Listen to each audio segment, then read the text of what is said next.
Misfit Toys. As you gear up for fall, you need the right people on your team to help your small business fire on all cylinders. LinkedIn Jobs is here to make it easier to find the people you want to talk to for free. Create a free job post in minutes on LinkedIn Jobs to reach your network and beyond to the world's largest professional network of over 810 million people. Then, add your job and the purple #hiring frame to your LinkedIn profile to spread the word that you're hiring so your network can help you find the right people to hire. Simple tools like screening questions make it easy to focus on candidates with just the right skills so you can quickly prioritize who you'd like to interview and hire.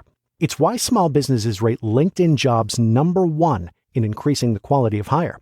LinkedIn Jobs helps you find the candidates worth interviewing. Did you know every week nearly 40 million job seekers visit LinkedIn? Post your job for free at linkedin.com/acquire. That's linkedin.com/acquire to post your job for free. Terms and conditions apply. We travel for what stays with us.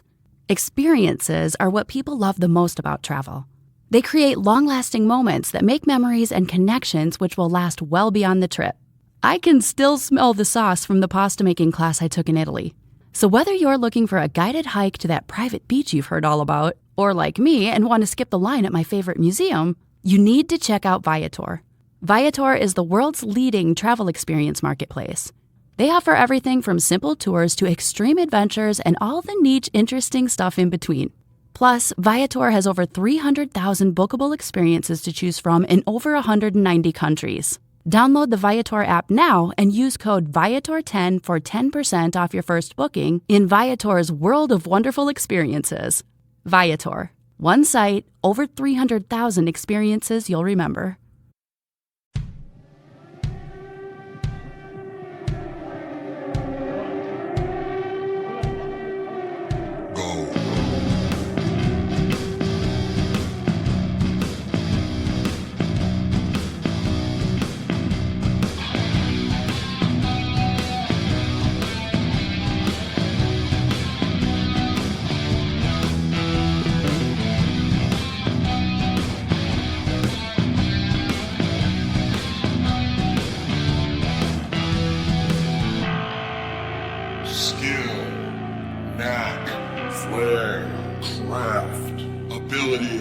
Aptitude, expertise, genius, gift.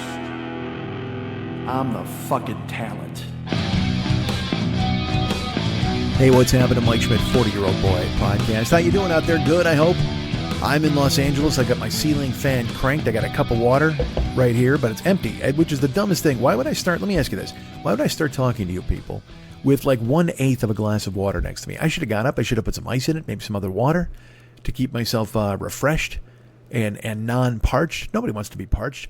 And believe me, this is some parched weather out here in Los Angeles. It is, well, I'll talk about it later, but we are presently under the ominous heat dome that we've heard so much about. And I won't, again, I talk about it later, so I don't want to go into it now, but it's warm, so that's why the ceiling fan is on. And I should have had water here. And also the house is fucking dry. My mouth is dry. And the inside of my mouth is as dry as a fucking nursing home pussy. I mean, Jesus Christ, it is ridiculous. But you know what? That's because the air conditioning is on. There's nothing you can do about it. So, hey, I want to go ahead and stay cool and calm. And they've told me there are rolling blackouts. California has sent me a text that says they may shut my power off at any time, even though I pay my bills. Seems weird, right? Seems odd. So I want to send them a note that goes, hey, you know what? I'm going to pay you $15 less this month because you guys were threatening me. What about the great Cornholio? Are you threatening me? Are you threatening me? All right, so hi. And I don't know if you can hear, there's a bit of a quaver or a quiver or a waver. My voice has a dent in it is the bottom line.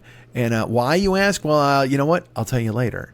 But I will tell you that suffice to say, it is going to wreak a little havoc here in the beginning of the show, as I'm just here to bring you the plugs. Again, as we always talk about, the end is the beginning is the end, which I think is the name of the song. Actually, all right, I've seen it both ways. Here's the deal. I think the Smashing Pumpkins called it The Beginning is the End is the Beginning. Okay? And they did that for like the Batman and Robin soundtrack. But I went to check the name on Spotify, and there's also a song called The End is the Beginning is the End. And this is on an album called, brace yourselves, Bat Music.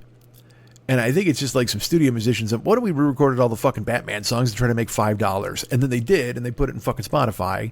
And I clicked on it. I gave them a click because their song is called "The End Is the Beginning Is the End." Okay, and it's the same song. So I'm like, are they just trying to queer the deal by messing up the titles and hoping they don't get found out? Like, I don't know who the villains are behind Bat Music. What if it's the Penguin? What if it's him? That nefarious jerk. Here's how he starts his crime wave. He starts redoing songs and changing the names. God damn you, Penguin, get off Spotify with your ridiculous nonsense tapping in everybody's pockets, trying to steal money from good, hardworking musicians like the Smashing Pumpkins, who have spent some of their good, hardworking money on a wrestling promotion, or at least Billy Corgan has. Billy Corgan owns the NWA, the National Wrestling Alliance, and they put on cards here and there. I don't think they're anything, all the time, certainly. They're no super popular WWE. They're no monstrously popular AEW. They're no NJPW. They're not even an MLW, quite frankly. And there's certainly no ROH. I'm just going to vomit letters at you and see what you do with them later. You're like, ROH, is this code? Is he a wind talker? Maybe Mike's a wind talker. Is he trying to get the Navajos a message? There is a good chance of that. Please play this for all your Navajo friends. There was a tragedy. Was it Navajos? I don't know who it was. It was on an indigenous people's land. There was a bunch of stabbings. You see that in Canada? The fuck's wrong with you people? Calm down. You fucking maple leaf eaters. Jesus Christ. It's bad enough we got guns down here, and then you get to affect this highly superior attitude toward us. And you should, quite frankly, because we're a bunch of ghouls down here shooting people and whatever the fuck. But now, here's what I'm going to explain to you. Okay, your moral high ground evaporates if you got guys walking around stabbing 20 people, because then it also, not only does it make you look bad, all right, because it's like some guy stabs 20 people, or him and his brother, whoever the fuck, and that's terrible. Nobody likes that, and it's a terrible thing, and please do what we can to take care of the people who were harmed by this. But also, you lose all the moral high ground, and you also give a boost to people down here who do that stupid guns don't kill people, people kill people. Because if a guy stabs 15 people in Canada, everybody goes, aha, see, a good guy with a fucking tomahawk would have taken down that motherfucker or whatever. And if I had a gun, none of that would happen. If Canada just had guns, you could shoot this knife idiot. And again, all that does is it starts the outrage industry where it's like you just, as I've mentioned before, it's just the and people just arguing and talking about nonsense constantly, and it's just happening. And you know what you're rooting for at that point? A stabbing, perhaps a multiple stabbing. Once all the arguing starts, all these people hiding behind their fucking fake names. All right, nobody cares. I'm not going to talk about it. Stop. My mouth is dry. Hold tight. Let's drink 1/8 of this 1/8 glass of water. Oh, yeah, I should have filled that up. Oh, jeez. Boy, I'll tell you what. That, if anything, that made it worse. That was like drinking a glass of dust. Nobody wants to drink a glass of dust. And I've done it here many times. I've told you before. I drink a glass of spiders. Although plural would be really bad. I had one spider who landed in my throat. I told you about it a couple weeks ago. Nobody cares. All right, here's the deal. Because I have a dent in my voice, let's just get to the plugs, shall we? Let's tell you some plugs. There's no reason to hold you hostage to this horrible fucking voice for any longer than you need to be. All right, I'll tell you. I'll tell you this real quick. No, I won't. I'll just do the plugs. Mike, what are you doing? Why do you get distracted? You know, I'm part of the Misfit Toys Co-op. Are you aware of this? I think. I don't know. I haven't heard from these fucking people. But it's let me watch your movie with you with Jonah Ray, and he's out there watching movies with everybody except me. Wouldn't you think there'd be some sort of crossover, some sort of Misfit Toys crossover where I get a phone call from a Jonah Ray? He's like, "Hey, Schmitty, let me watch my movie with you," and I'd be like, "Of course, television star Jonah Ray. Any rub I can get from you is welcomed." But that did not happen. But he is watching his movie with you. We're watching your movie with you, not my movie with me. And he's out there. Go listen to his podcast. Jonah Ray, Jen Kirkman, Todd Glass, Doug Benson, Jimmy Pardo, Garen Cockrell, Elliot Hochberg, Matt Belknap. All members of the Misfit Toys Co-op through certain shows. Never Not Funny clearly contains the gang, as I've mentioned. Doug Loves Movies. Guess who's on that show? Even better, No Fun with Jen Kirkman. Boy, who do you think's on that show? What about the Todd Glass show? Out of those people I mentioned, who would you say is featured there? I would say it's your good friend Todd Glass, certainly on the Todd Glass show. He's very funny, extremely funny, just a great guy. Jen's super nice. Doug, all of these people are good people in addition to being quality entertainers. And that's why you should give them your attention. That's why you should put your head on a swivel and go ahead and... There's something on my leg. Sorry. I feel like something was on my leg there. That's why you should listen to the shows. Download them right now. Go to wherever they have the finer podcasts that you like and enjoy and download it and tell yourself how much you love it. And then thank me, whether it be an electronic mail or you send me a text or give me a phone call and you say, hey, you know what, man, thanks for recommending those shows. And I say, you know what, I've been recommending those fucking shows for 4 years. And you're like, hey, I got to go because I didn't think you were going to turn aggressive on me this early in the phone call / electronic mail. And I can't blame you for taking a powder or bugging out, whatever you want to call it. And especially because if I start talking to you, you're like, and I sound like this, you're going to be like, that's not Mike. That doesn't sound like Mike's voice at all. And I can't blame you for thinking that because my voice has a hitch in its giddy up, which is not good for anybody. Never Not Funny, Doug Loves Movies, Todd Glass Show, No Fun with Jen Kirkman, Let Me Watch Your Movie with You with Jonah Ray. All of these are Misfit Toys co-op shows. And also, hold on, yawning. Anxiety Bites with Jen Kirkman is out there too. Like I said, I don't know if that's part of the Misfit Toys co-op, but I know it's Jen Kirkman, so it's got to be good. Check it out and love it. Go and listen to all of these shows and download them now. There's other shows I want to tell you about. As long as you're out there podcast shopping, as long as you're saying to yourself, well, I got to load up my podcast queue. I've got to put 6 podcast bullets into this gun before I put it to my head and pull the fucking trigger. Fuck a Russian roulette. I'm going to fill it with 6 bullets. Someone's going to shoot me in the head one of these fine shows. Let's talk about The Paranoid Strain, a show you love, a show you can't contain yourself around, a show you would go ahead and rip the shirt off of if you ever saw it in public. That's how much you love it. The Paranoid Strain is an amazing show put together by our great friend, Fearful Jesuit. His lovely friend, Dana Unicorn, is along for the ride as well. And they're in the middle of their 20, possibly more part series about QAnon. And you get into Russia and investment bank. This goes straight to the top. Let me just go ahead and say that for you right now. This goes straight to the top. You want to check it out. It's there. It's waiting for you.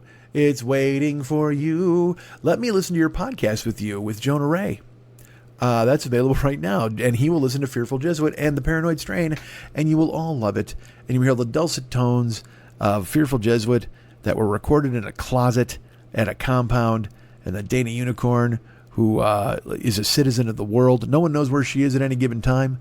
She flits to and fro. She floats like a wraith from over borders. She's borderless. She's a borderless woman. Which is my favorite Fleetwood Mac song, by the way. Borderless woman, check it out. Why am I going to sing again when my throat's fucked? All right. The lovely and talented Fearful Jesuit puts out The Paranoid Strain. Go check it out. It's fantastic. Subscribe to it. Listen to all the shows. And hear a guy doing work I can't do. And he is editing. He is doing amazing things. He is taking out pauses. He is building. He's world building, quite frankly. And I've done some of that on this show. But my Christ, when I hear the show, I'm like, how many fucking, because I got to put this show together, right? And there'll be the theme song part, and then the talking part, and then maybe another talking part, and then possibly a break, and then like the closing music. And I hate it. I hate doing it. I'm like, I can't fucking build this shit. Who the fuck am I? Fucking Bob Jenga? Podcast Jenga? But Jesuit doesn't care. He's got to have like 80 fucking different open audio deals. I shudder to think of the work involved. And it comes through in every podcast. You hear it. It's amazing. He does such incredible work, and he makes it sound effortless. Paranoid Strain with Fearful Jesuit, available at the iTunes podcast space, available on Spotify, possibly on Amazon. Anywhere else you're going to find your podcasts, go ahead and check it out. Also, while you're there browsing, while you're looking for Misfit Toys co-op shows, while you're looking for Paranoid Strain, why don't you give a day in court? Oh, I tried to click my pen and it was the wrong side. There we go. To the lovely and talented David Mex Hernandez and his podcast, The Phlegm Cat Podcast. It's available for you to listen to right now. He'll tell you sordid tales of fishing, amazing tales of golfing. And if you ever want to get in the mind of a genius, you want to listen to the Phlegm Cat Podcast, because this is a musical genius. He sings, he dances. I don't know if he dances on the podcast, but if he does, I can tell you this, you're not going to see it. You think to yourself, I'll bet Mex is dancing. You know what? Do this. Whenever you listen to Mex's podcast, picture him just doing a fucking two-step. Or maybe even a fucking Mex 2C. What if he busted that out? Oh, man, let's see him bust out the Mex 2C. I'd pay to see that my own self. The Phlegm Cat Podcast. Now, that's 4 words. The Phlegm Cat Podcast is available also in the iTunes Store, available wherever you get your fantastic podcasts. And that's PHLEGM Cat Podcast, available for you to check out. And like I said, there's singing, there's characters, there's storytelling. He's another guy who does a million different things at once that I'm just like, holy Christ. Because again, I just do this. I turn on a microphone and we just fire away. I Pat Benatar it. I hit you with my best shot. And we try to see what happens. I come on with a come on. It don't seem fair. But I'll tell you what, that's okay. See if I care. You can knock me down. It's all in vain. I get right back up on my feet again. And I do that to you guys. Then I hit you with my best shot. Why don't I hit you with your best shot? No, my best shot. I'll fire away. All right, so go listen to Mex. He's fucking amazing. Also, if you want to go to his Facebook page, that's a good plan. Go to David Mex Hernandez. Facebook.com/David Mex Hernandez. Become his friend on there. He's got the Flemcat Podcast fan club, which is available also on Facebook. And if you want to hire him to do artwork, I believe he's still doing that, man. You want to check him out and get him in doing some artwork for you, some amazing stuff. Christmas is coming up. You know what else is coming up? Spooktober. Spooktober's already here. You can put spook in front of anything. Spook May. Why not? The point is, with Halloween upon us and Christmas just around the corner, why not start thinking about the artwork for the person that you love the most in your life? And let's also break it down. Is that person me? Please say it's me. I need love. I need it bad. I just made up a song. Good. I just looked at that made a big blue cloud on Audacity. I'm sorry, I blew your ears out there with my dulcet tones. This should be edited out. You know who I'm going to call? Fearful Jesuit. He's very good at that. He's quite the editor and builder. Me, I just yammer. So go to facebook.com, my tongue is sticking on the roof of my mouth. My voice, my fucking mouth is a war zone. Go to facebook.com/David Mex Hernandez. That's our guy. And hire him to do some artwork for you for Christmas. If you want him to paint you as a Charlie in the box, he can do that. I can't even do that voice now, can I? Nobody wants a Charlie in the box. You can even hear my voice. I can't put it together there, even.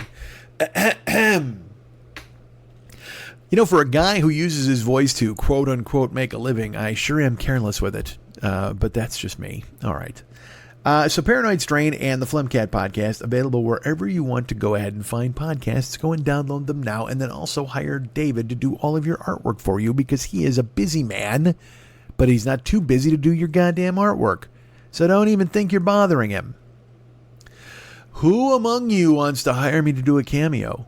Boy, I can tell you what, after the past fucking 10 minutes or whatever the fuck, however time long this has been, I can't imagine you want to hire me to do a cameo. But if you do, if somehow you got to go ahead and put me into a cameo, you can do just that. I'll tell you I love you. I'll tell you I hate you. I'll drink a whiskey drink. I'll drink a lager drink. I'll do whatever you got to do. I'll be cantoning the night away. Is it drinking the night away? Drinking the night away. I don't know the words of that song. I do know this, and I will tell you this, and I lived by this credo long before this song came out.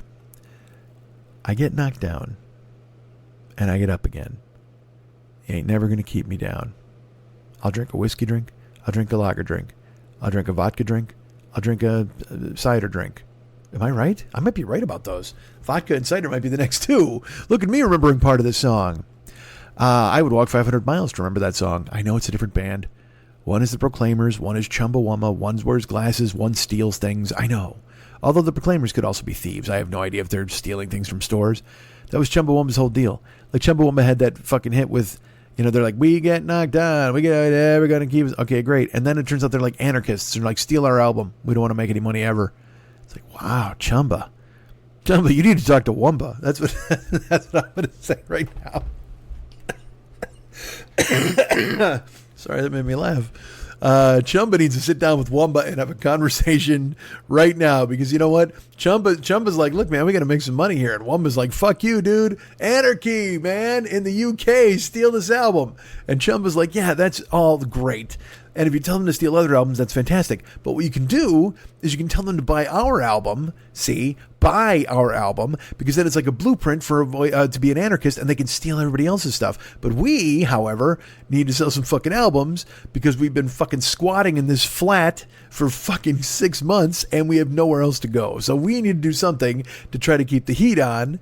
And I can't tolerate this behavior from you anymore, Wamba. Don't make me sever you from the band. And Wamba's like, you could never do that, Chumba. And Chumba's like, watch me. And he goes, who are you going to team up with? And Chumba's like, you know what? I've been talking to Scumba. And Wamba's like, you wouldn't dare. And Chumba's like, I've talked to Scumba, and he's on board with selling these albums. So if I got to go fucking Chumba Scumba, don't think that I won't. Fuck you, Wamba. Fall in line, man, or we'll boot you. You try. Look, you get out there. You try to tour as Wamba. See what the fuck that gets you. See if anybody buys tickets to fucking Wamba. No, sir. It's Chumbawamba. That's the way it works. And if I got to go out there as Chumba Scumba just to prove a fucking point, I won't like it. I will not like it, Wamba. But I will goddamn do it just to show you who's fucking boss. There's a reason it's not Wumpa Chumba. Sorry. I couldn't even do the bit. There's a reason. Look, there's a reason it's not Wumba Chumba, okay? I'm the fucking talent in this goddamn band. It's Chumbawamba for a fucking reason. Nobody goes to see Wumba Chumba, and nobody certainly sees Wumba solo. But they will see Chumbawamba, and they'll definitely see Chumba Scumba if you get out of line one more fucking time. We got to sell some fucking product. Quit telling people to steal our shit. Chumbawamba is this. We're in this to make cash. Whether you think we're anarchists or not, yes, we are. Down with the patriarchy and everybody else and fucking governments. But we have to fucking pay our bills, Wamba. How dare you?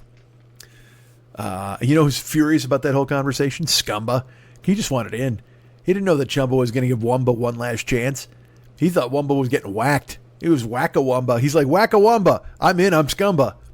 Scumba's thrilled, but now Scumba's out on his own. And no one's seeing Scumba. You thought people weren't going to see Wamba? Holy fuck, are they not seeing Scumba? Jesus Christ. You think to yourself, well, nobody's going to go see Wamba. True, but times 10, no one's seeing fucking Scumba. That just sounds awful, right? But Chumba Scumba, you like convince yourself, well, maybe something's up. Maybe Chumba brings something to the table that Scumba won't take away. But who knows? Maybe, look, if you want to see Scumba, go ahead and pay. But I'm telling you right now, nobody will. See, look, that's the kind of magic you can get on Cameo. Just go ahead and hire me to dissect bands and talk about them in circles.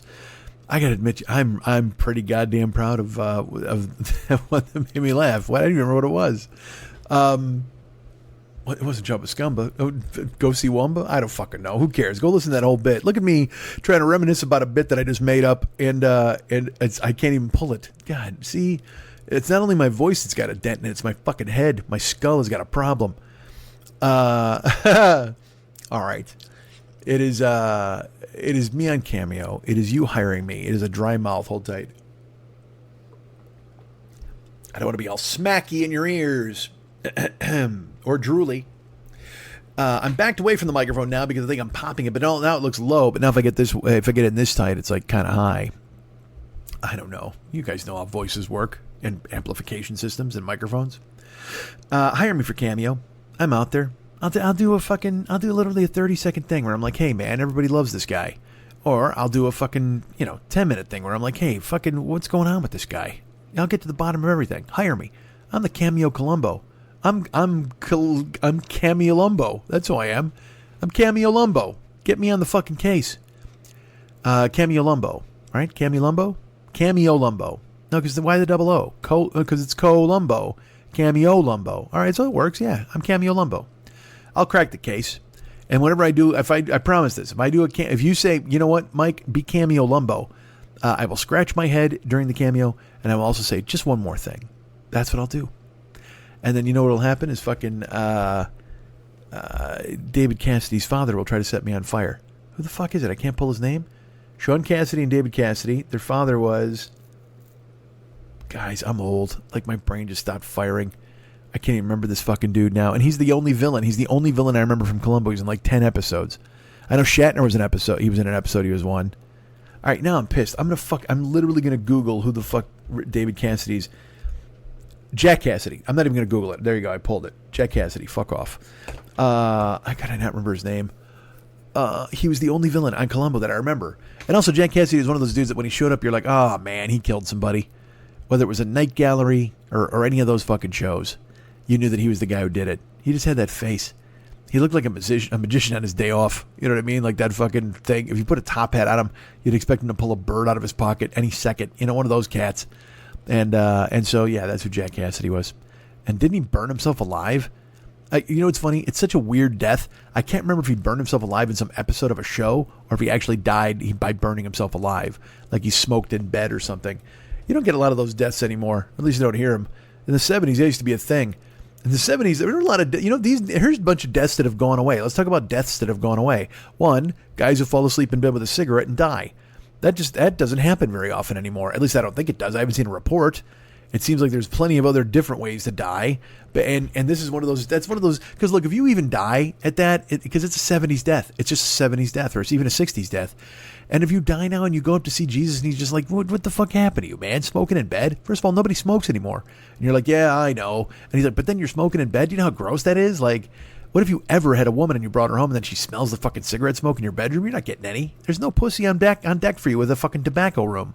And you got to explain to Jesus, you're like, yeah, I know, but I just, I was smoking, I wasn't thinking, and I wasn't having a girl over, and I was kind of in a rut. And he's like, of course you're in a rut. You're smoking in your fucking room. The very fact that you have the instinct that you would smoke in your goddamn room is really fucking weird.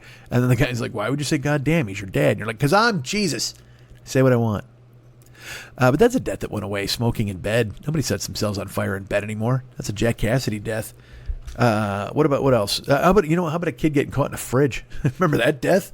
We used to get warned. There were so many warnings when I was a kid that was a possibility. And it was like, hey man, if you ever go to the city dump and you see a fridge, don't get in it. And I'm like, why the fuck would I ever go to the city dump, first of all? Second of all, who has a city dump? I'm going to be honest with you. I have lived all over this great land of ours, in the continental United States. I cannot remember one. I don't even remember driving by a city dump. I mean, granted, I don't live in fucking Mayberry, but it just seems a city dump, and also like a fridge, a whole fridge with the door open.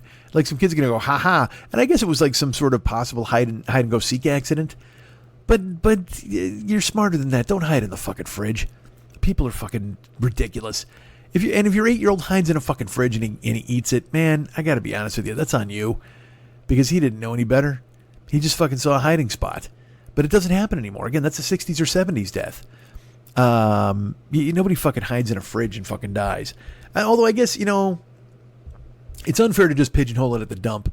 I guess people have like freezers and fridges in their garages and stuff. So maybe a kid is like, hey, hide and go seek. I'll go in the garage and I'll totally hide in the fridge. It'll be hysterical. And then, 9 years later, they find his bones. Everybody's like, oh, we were wondering where fucking Lawrence went. Well, Lawrence went in the freezer to say fucking trick or treat or hide and go seek or whatever the fuck. And then you found his skull 8 years later. Good for you. This kid should be graduating high school, and instead you're putting his bones in a fucking museum. I don't know if that's happening, by the way. Don't contribute your son's bones to a museum. I don't even know of a museum that would want your son's bones. Is there a museum out there right now that is thinking to itself, boy, if only we had children's bones? You know what I want to do? I want to open a museum for that. I mean, I know there are terrible oddities and shit like that. We have like a terror museum here in Los Angeles where they're like, oh, look at this terrible vampire fang we found. It's like, all right, bullshit, whatever the fuck. But if you put it in a children's bones, then you know what? You're making a goddamn statement. Because you can fake a vampire fang. You can do all that shit and be like, oh, look at this. This bandage came off the mummy himself. And everybody's like, oh, terrifying. But then you bring them to, they just think you're like, oh, this hair is from a wolf man. And everybody's like, oh, that's terrifying. I can't believe it. And they're like, here is Dracula's fang. Oh, a vampire fang. Unbelievable. These are all very scary. These scales came off the creature from the Black Lagoon. And everybody's like, oh my gosh, it's so unbelievably scary. This is a horrible place. And here are the indiscriminate bones of a child. I'm sorry? These are the bones of a child who died in a freezer. They found him 8 years later. This is the skull of Lawrence, a boy, the last boy on earth to ever die in a fridge.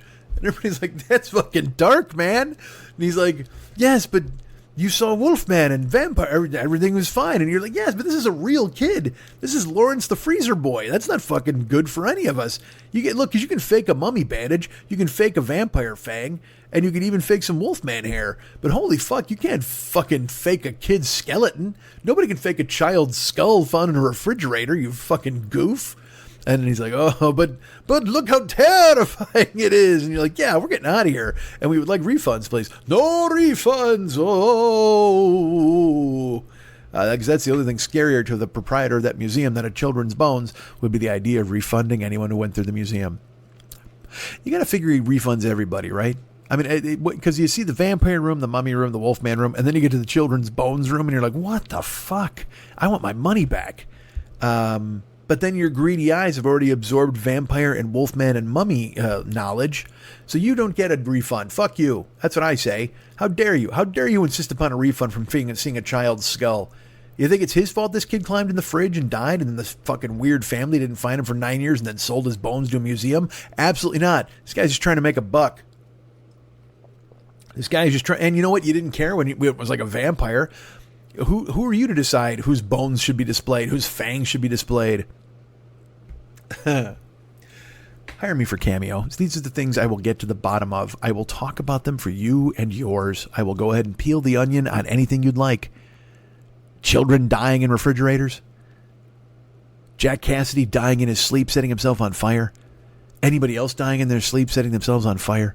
I will fucking get to the bottom of all of it. Why? Because I'm Cameo Lumbo. Hire me now. It's $20 to you, $15 to me, and then $5 to the Cameo people who literally came up with an idea to connect people via phone, and are billionaires now. And they're good because I actually know the guy. The guy who started Cameo is friends of a friend, and that's the only reason I'm on Cameo, because they would have never ever fucking put me on the service because I'm a nobody. I was on ground floor when it was literally, it was that you can get cameos from me and I think Louis C.K. and the Bones of Lawrence the Fridge Kid. I mean, literally that was the first 3 people on Cameo. And then, of course, they got Brett Favre and all these other famous people. And so now I got pushed way down the ladder, which is fine. I totally understand it. But my point is I'm glad that I got in on the ground floor, because if I had fucking tried to get in, now, they'd be like, fuck you. We don't know who you are. Who are you? Sometimes podcaster Mike Schmidt? Sorry. Couldn't possibly put you on the list. And that would deprive you fine folks of Cameo Lumbo. You don't want that. You want Cameo Lumbo in your life, don't you? Don't you want me stepping up and giving you the Cameo Lumbo business? I think you do. I think you do. I think you do. I think you let me watch your movie with you. Every week I will come up with a different theme song for Jonah Ray. Even for a show that I have not heard one word or musical note out of. I don't even know if it exists. I know I got an edict years ago that was a show to be plugged, and so now I continue to plug it, but it could be a ghost show, because Jonah's famous. Like, Jonah could have pitched 2 TV shows in the interval and sold them, and now he's show running them both, and he's not doing this ridiculous podcast. Who knows? Maybe he is, maybe he isn't, but I don't know. You know why? Because I don't get invited to the Misfit Toys co-op meetings, the shareholders meetings, whatever the fuck they're having. And I'm not saying that in some regretful way, like, boo-hoo. I'm just saying, like, why would I? I'm fucking nobody. They let the brain trust get it done and let the bodies hit the floor. That's what Drowning Pool said. One of us said, let the brain trust get it done. One of us said, let the bodies hit the floor. You got to determine which one is me, which one is Drowning Pool. It's a much different song, by the way. If Drowning Pool says, let the brain trust get it, let the brain trust get it done, let the brain trust get it done, let the brain trust get it done, let the brain trust get it done. Do you think they're in the Misfit Toys co-op? I don't think they are. I think the career got fucking squashed by Muhammad Atta and his boys. Fucking 9/11 killed Drowning Pool in the crib. Terrible. They were just like, look at us, we got a hit with bodies. And then out of nowhere, bodies were actually hitting the floor. And they were so pumped. They woke up. I'm sure, you know what's funny? I'm sure when it first happened, and they didn't even think about it. 9/11's a tragedy. They're like, what the fuck? This is terrible. I think I know a guy who works in that restaurant. The typical stuff we all went through. But then Drowning Pool's like, oh man, they're sitting around watching it together, because that's Drowning Pool hung out together, probably on a bus somewhere. And that guy's like, oh fuck, man, you know what? That's just got to be rough. Think about all those bodies hitting the floor. And there's just silence in the bus. And some guy, at first, I'm sure one of them went, this is actually good for us. Believe it or not. Like, they thought it was going to be the anthem or something. Like, they thought, no, and we probably thought it was very metal. Hey, man, we got a song called Bodies Hitting the Floor, and then Bodies Are Hitting the Floor. We're going to get swept up in this, and it's going to be awesome. People are going to carry us on their shoulders and want us to sing this as an anthem of some sort of rebellion against the people who did this, not realizing that nobody wanted to turn on the radio and wanted to be reminded of people swan diving off the fucking 58th floor and landing on their fucking heads by drowning pools screaming into a microphone. Let the bodies hit the floor. Let the bodies hit the floor. Let the bodies hit the floor. Let the bodies hit the floor. I can't do it. I get a dent in my voice. You'll hear why later. I'll explain. Everything will be explained later. But when it first happened, Drowning Pool was like, this actually, you know what? This could be good for us. They had some sleazy manager who came in and he's like, guys, look, lay low. But this could actually turn out okay. If there's some sort of tribute concert, perhaps they'll have us play it. And it's like, no. Or Drowning Pool, or we go this route. You disband and never play live again. How about that?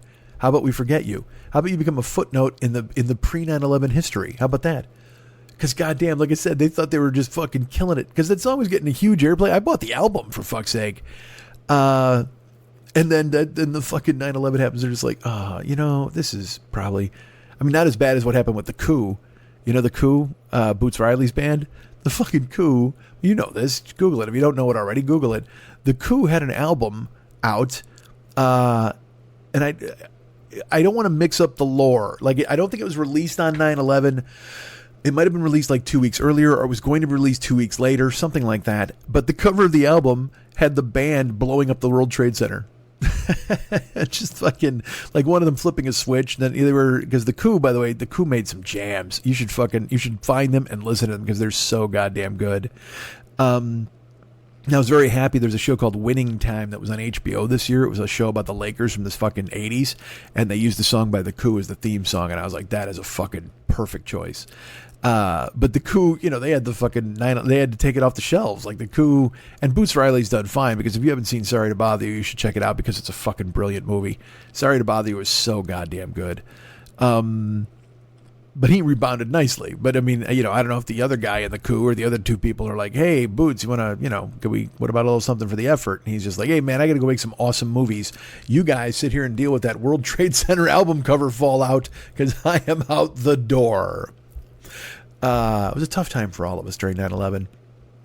In fact, my album, which was called Swan Dive from the Restaurant, and Other Ditties. That's what it was called. Swan Dive from the Restaurant and Other Ditties.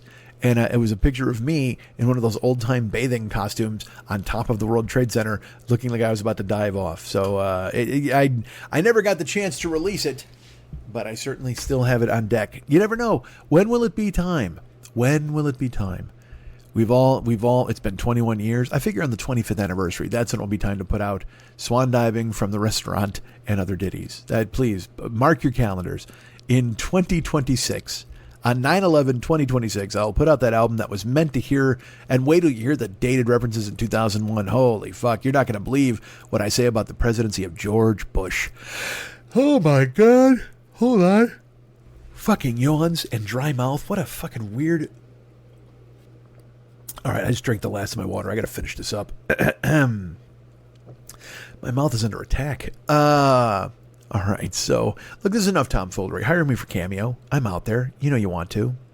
Look, if you just want to send me money indiscriminately, and I know this sounds ridiculous, go to MikeSchmidtComedy.com. In the upper right-hand corner, there's a horn boy. And you can click on that and send me some dough. Send me a one-time shot. You can subscribe monthly. Whatever you want to do, man. I'm not about to get in the way of you showing yourself or showing me some affection or showing me some financial recompense. That would be fantastic. Thank you for thinking of me. And also, do you know this? I have a Patreon. Patreon.com/Mike40YOB. Patreon.com/Mike40YOB. I'm out there now. And you can, if you want to subscribe, you can. That's pretty cool. The recent unpleasantness has seen a lot of people turn tail and run, and I don't blame them, quite frankly. But if you'd like to step into the void, you can go ahead and do that if you want to. And if you even don't want to, I understand that too. And if you want to say to yourself, well, Mike, why would you even bring it up if you're going to tell us you understand if we don't do it? Look, man, I got a piece of paper in front of me with these things listed. It's right here. Can you hear it? Oh no, I just shook the paper and the words, "Let me watch your movie with you, Jonah Ray," fell off. They've spilled all over the floor like alphabet soup. I hope I can remember it next week. I hope I can remember to plug it. So Cameo Lumbo is at bookcameo.com or put the app on your phone. Patreon.com/Mike40YLB. Go ahead and check it out. Get in there and give me some time of day. That would be good. I need time of day. My pen works. Also, did you know I have a... What else do I have? I got a TV channel. I got two of them, actually. YouTube.com/the40year-old boy. YouTube.com/the40year-old boy. There's videos. There's old, ancient fucking stand-up clips that you'll have to blow the dust off if you want to go ahead and check them out. And you don't really want to, probably, but they're there. And all the old episodes of this podcast are out there lurking. Our good friend Sal goes and listens to them, and then he comments on Facebook. He'll write stuff. Hold on. Oh, I'm sorry. My throat made a noise there. I apologize. I don't know what's happening. And so, again... my whole upper GI is having some issues right now. And by upper GI, I mean I have an old fucking soldier sitting on my shoulders. Shoulders? I couldn't even say it. That's my upper GI. I have Beetle Bailey sitting on my shoulders. What? YouTube? Yeah, youtube.com/the40year-old boy. There's older podcasts, and if you want to go listen and comment, you can do that. And if you don't, that's fine too. I don't want to get in your way. Look, man, I don't want to stand in the way of whatever it is you want to do. You can do whatever you want to do. I feel it. I feel it in my bones. I do not feel it in Lawrence's bones. That poor kid. Twitch.tv/the40year-old boy. Well, I'm on there. Did you know that? I'm on twitch.tv, the 40-year-old boy. I was not on there yesterday, Wednesday, because here's the deal. Look, man, I don't know fucking anything. I don't know how to fix stuff. I'm not a tech guy. When I put this show together, I know how to put the show together because Lily wrote me a piece of paper once, and so I have it. Sometimes, I memorize everything now. Clearly, I'm not a fucking goon. But at the same time, I find myself going, all right, I should do this, I should do that, I got to remember. But with the Twitch, occasionally, my computer will just go on the fritz. And I get no idea how to fix it, as indicated by the fact that I'm using phrases like "on the fritz." If I'm saying that, I clearly have no idea what's happening. And that's what happened yesterday. I had been leaving my PlayStation on because it was finally working and I was fine. So the last month, I haven't even turned it off. I'll let it go to sleep, but then it wakes up and it's a clear picture. Cause look, sometimes the picture's too dark. Sometimes there's no sound. And here's the thing, like, I don't even know why the fuck this is the case. Like, I can't fix it. And when it happens, it is so frustrating because I look stupid and I don't like looking stupid. And people are watching me as I try to fucking fix it. And I'm like, what is happening here? So this happened yesterday. Again, I was all set to play some fucking, cause we're almost done with the Cowboy game. Folks, here's something you should know. I killed a couple of Panthers. What? Yes, you're goddamn right. I put a couple of Panthers out of their misery with a bow and arrow, no less. I didn't even have to use a gun. They came charging at me because there's a guy who comes into the stream. He's told me the best way to catch Panthers, and he wasn't fucking lying, man. So here's the thing. I need to kill one more Panther, and I've killed I've got all the clothes in the game. I bought every hat, every vest, every shirt, every pair of pants, every spurs, every boots, every shoes. I got it all. I bought it all. I am just the clothes horse of the Old West. It's fucking beautiful. So I got to kill one more Panther to do that. But also I should say this. Then I got to kill Legendary Panther. And in order to kill Legendary Panther, I got to do a bunch of fucking challenges. This is the only thing I'm 97% done with the game. But the stuff that's left is like kill 5 birds from a moving train. Fuck you, Confucius. Why have I got to do that? You know what I mean? There's got to be some other thing. Rob 4 stores in a 24-hour period, which is fine. I get that. But I don't even know if I can drive to these cities. But I don't have a car. But ride a horse all the way to these 4 cities in time to rob them. It must be doable because it wouldn't be a challenge if it wasn't. And then there's one I got to lasso a guy and drag him 3,000 feet, which is fine. I could do that. But I've been trying to do it, and for some reason it doesn't work. I lasso the guy, I drag him, then I don't get credit for it. What the fuck, man? How do you expect me to figure this out, Western game? However, if you would like to come over and watch me do that sort of thing, you can go to twitch.tv/the40year-old boy. And if I can somehow get the game working again, if there's any way I can go back to streaming, which I will, hopefully today, which is Thursday, when you're hearing this anyway. It'll be, you'll know, and I'll be there, and I'm there at like 4:00 usually. But go and follow. See, that's the thing. If you go to twitch.tv/the40year-old boy, follow the channel. It costs you fucking nothing. Go to the YouTube channel. Follow there. Subscribe. It costs you nothing. Now, if you subscribe on Twitch, it costs you money. But yawning fuck. But not much money. And also, you can use your Amazon Prime and give me $5 of Bezos money. Let's do that. Let's take that fucking guy down. All right, twitch.tv/the40year-old boy, youtube.com/the40year-old boy, and Cameo Lumbo at bookcameo.com, patreon.com/Mike40YLB, the Misfit Toys Co-op. Look at me just running down plugs. Why? I have a dry mouth. I got to get out of here. I got to go ahead and bring you some magic. No, that seems weird. All right, so here's the deal. I was able to talk to our beautiful friend Lily, and you're going to hear that coming up here. Thank you guys, all of you. You're going to hear this also, but I want to thank you guys for stepping up. Everybody who contributed to Lily's Kickstarter. You're fucking amazing people. The very fact that anybody gave $1 is the best, but a lot of you closed the deal in amazing ways. Our great friend Jeremy really stepped up. A lot of you did. KC, just so cool. You're all very, very kind and super nice to help out Lily. And we'll talk more about it here coming up. But please remember to check out all the shows I just told you about. Please remember that I have my channels to go ahead and subscribe to. If you can do that, that'd be great. And book me on Cameo. And yeah, there you go. So I'm just glad that you guys are sticking around. And my mouth now tastes like a fucking desert. So I'm going to go. All right. Enjoy me and Lily. Thanks. Hey, Jana, what do you love about working at Culver's? Oh my gosh, where do I start? The flexible hours, good work-life balance, seeing myself become a leader, serving up smiles. Everybody loves smiles. But most of all, my coworkers. They're a second family to me. I know it sounds cliche or whatever, but it's so cool the way we take care of each other at Culver's. Welcome to the True Blue You. Join your local Culver's team and love your job the way Jana does. Apply at culvers.jobs. Hey everybody, do you have a Doug in your life, or do you wish you had a Doug in your life? Either way, you should check out Wide World of Dougs, the show where comedians Doug Benson, that's me, and Doug Mellard get together to discuss the name Doug and lots of other things, with Dougs and non-Dougs. We don't discriminate. Get it wherever you get your podcasts. Got it.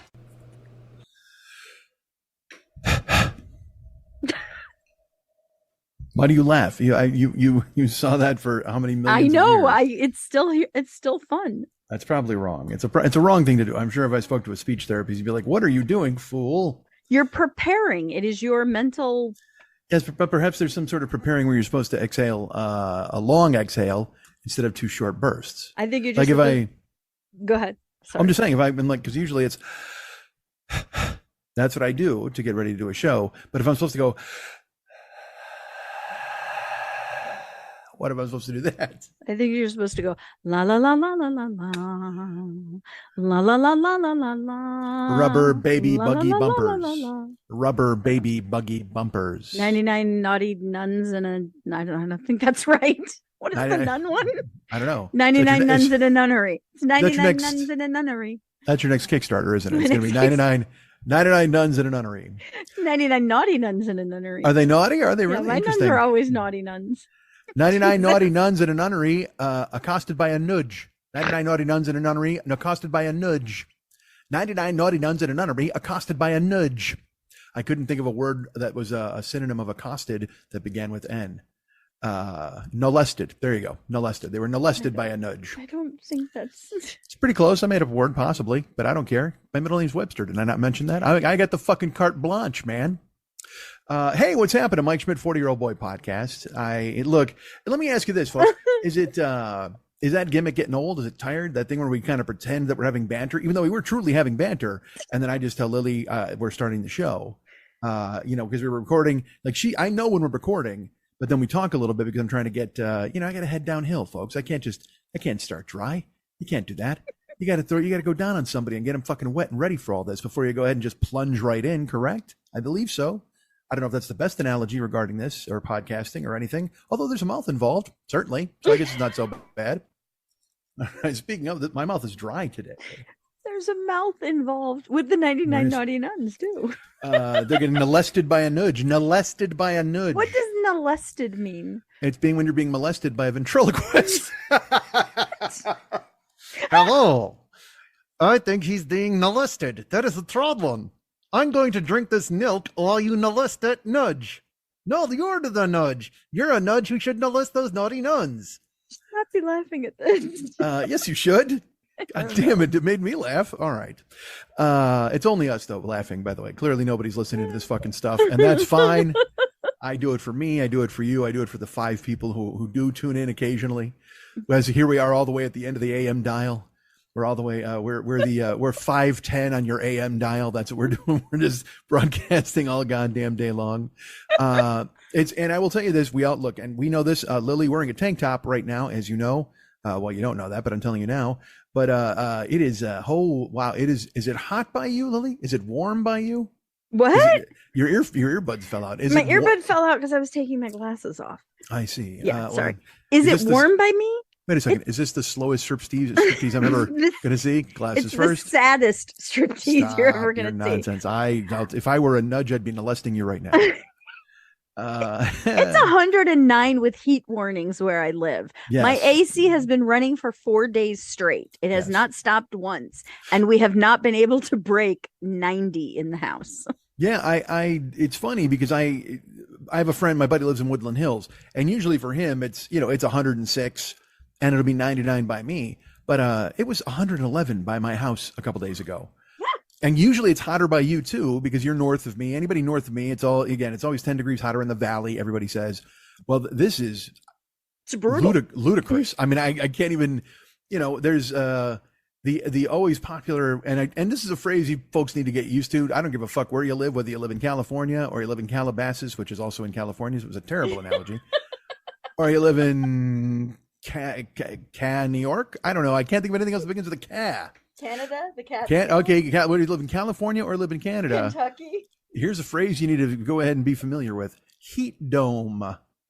That's what they dropped on us this week. The heat dome, and they dropped the phrase heat dome and the actual heat dome. Here's how the heat dome works. This is actually fun. There's a weather app on my phone. All right, and it's I don't know who makes it. Fucking weather. Whoever that guy is. Big Weather. Yeah, Big Weather or Jesus, one of them. That's who controls all this stuff. And I'll open it up, and they'll give you look. Here's the thing. I know you're familiar with this. The 5-day forecast. And now they actually give you like a 7-day forecast. They'll give you those, but then they'll give you the fucking dew point and all that bullshit that I don't know. I don't know who the guy who is hunting the whale in Moby Dick. Maybe he needs the dew point. I can't think of anyone else on the earth who's like, get me the dew point before we head out to sea. I don't know who needs that information, but it's there, man. And I'm sure there's a bunch of weather nerds out there who are fucking like, oh God, give me that dew point, just fucking stroke to it or whatever the fuck, and good for them. But I check the weather because again, we want to see arbitrary numbers. I want to see hot, and then not. That's it. I want to know you know what I want to know? I want to know when the heat dome is lifting. Is there anybody have eyes on the heat dome to see if it's fucking getting out of Dodge? But here you get the 5-7 day forecast, right? So I looked at it and it said it was going to be over the weekend. It said it was going to be 107 and then 104 and then 102 and then 101 and then 100. But then it was going to drop to 95 and then it was going to drop to 89. And then Saturday it would be 84. And I'm like, all right, well, that's ballpark on the heat dome. That gives me a little bit of an idea of when it is and where it is. And that's fine. Well, the joke when I was a kid was always that the weatherman was the biggest liar in town. Like he was the guy everybody fucking hated. They hated him. When I was a kid, this is completely true. They hated the weatherman like they hated a fucking politician.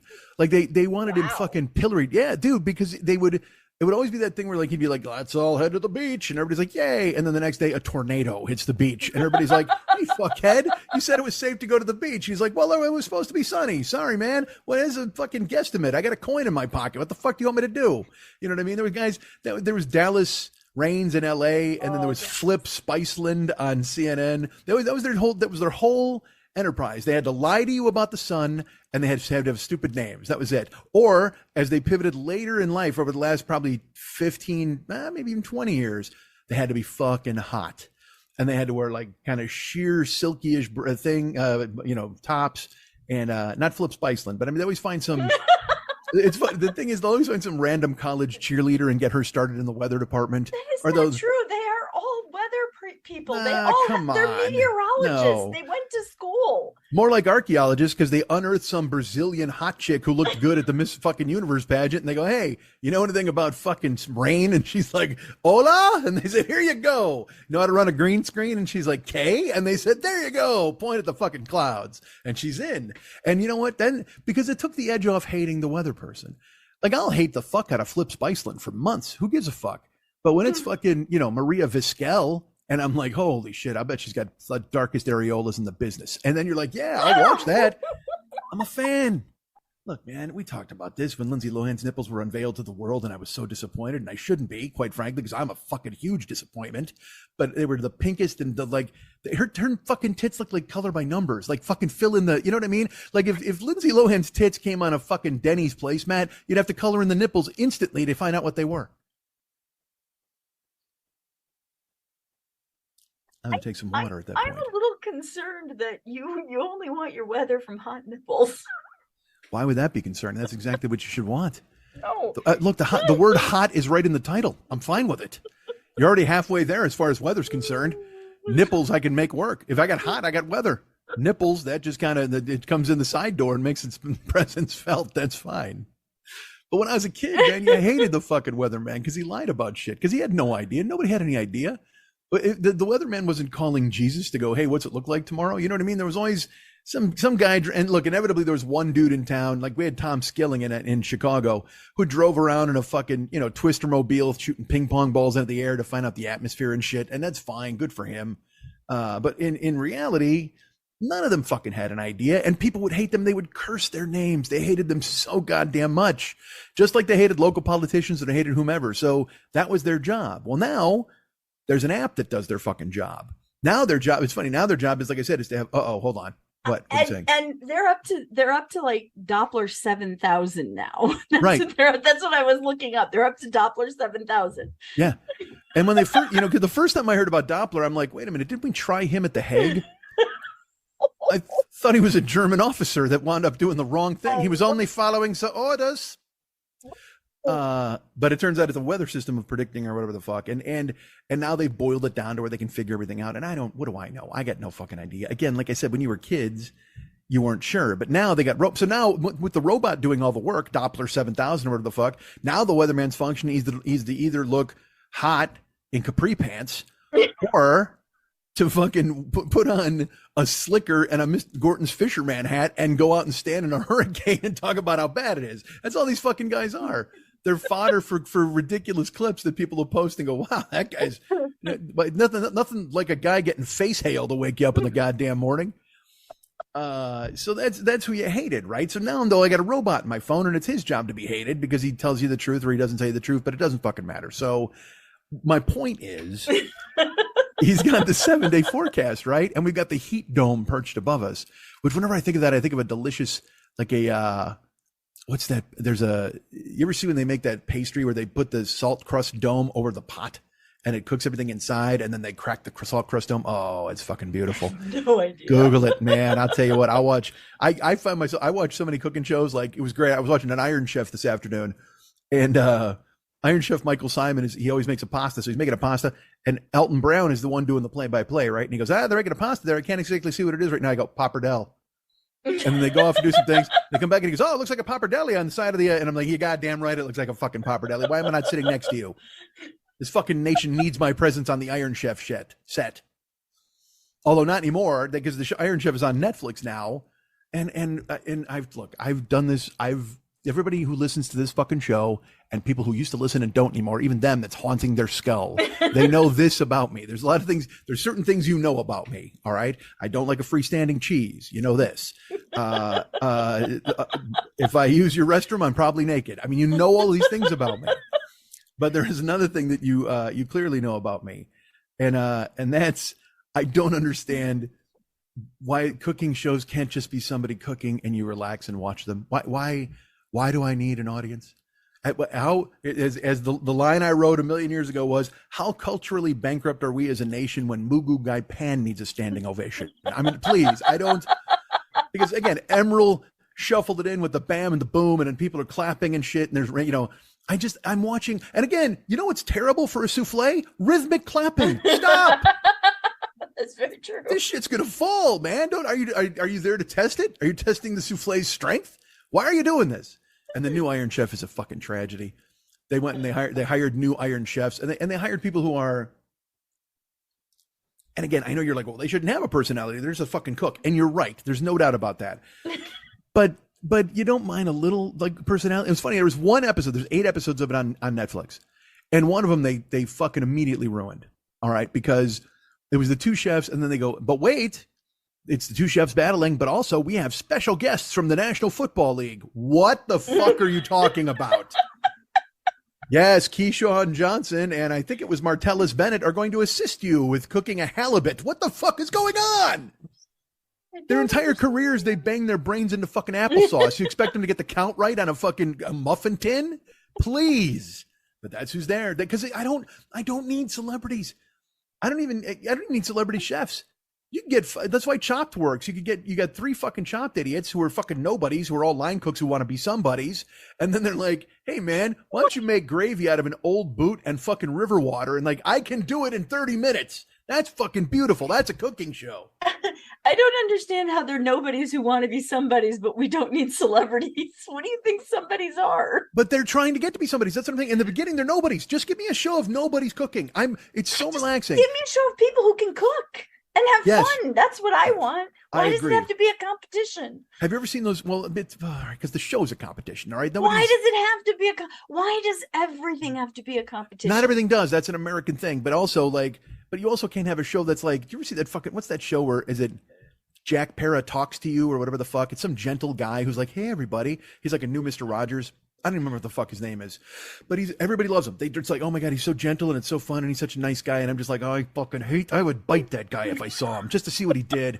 Just to see what he fucking could. I would want to get a rise out of that fucking guy. Quit with your Zen fucking, no one needed Sleepy Time Tea to talk. All right. I don't fucking need this guy to walk around with his gentleness and be like a wraith of comforting. I don't fucking want that. Go listen. And again, don't also be terrible. All right. We need to lose the terrible people, but also we can't go the other way. You can't be, nobody wants fucking baby bear's porridge to be a human being. All right. Nobody wants it to be just right. Fuck all that.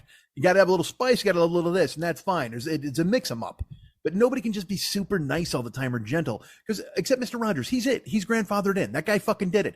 He set the template. Nobody else should go, I'm going to pick up the torch of happiness from fucking Mr. Rogers. Fuck that, man. The torch of happiness. Whatever the fuck he had. I don't know. But just all these people, they do it. They're just like, oh, this is what I need to do. I'm going to be a nice guy. Fuck you being a nice guy. Look around. Look a fucking round. The last president stole nuclear secrets and they found the empty folder at his house. Don't tell me you got to be a nice guy. Shit's gone off the rails. But then at the same time, sometimes it's comforting to see a nice guy. You're like, all right, I'll go ahead and check that nice guy out. But not that particular nice guy, other nice guys. Well, what the fuck? Drives me crazy. I don't understand it. When was the last time you cooked? Boy, that's a question. I got a new stove, right? I told you I got the new stove. Yeah. So, but when was the last time you actually cooked? Well, truth be told, well, this isn't real cooking though. The last time I cooked, honestly, was when I was dating a girl from New Jersey.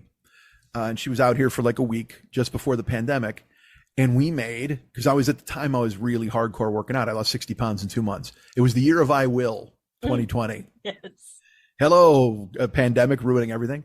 And so I was going to do it. So from January 1st until February, I think it was 22nd, I lost 60 pounds in 7 weeks. Because I was working out hard. I went from 360 to 300. I was working out I was running 4 miles, sometimes 4 miles a day. And in addition to lifting 3 times a week, it was fucking awesome. And I was fucking ready. I was going to Ireland. I was going to record a CD. I had shows scheduled. I was fucking ready to do this, man. And then, how you doing? My name's COVID-19. A bat fucking drooled into somebody's fucking porridge and everybody went to fucking sleep. Fucking bat stole 2 years of my life, you fucking dick. Terrible. Fucking China and their bats. Locked up. They got other people under lockdown. Lock up the bats. That was the fucking issue. Did you see that thing the other day where China was marching people through the streets with like signs around their neck?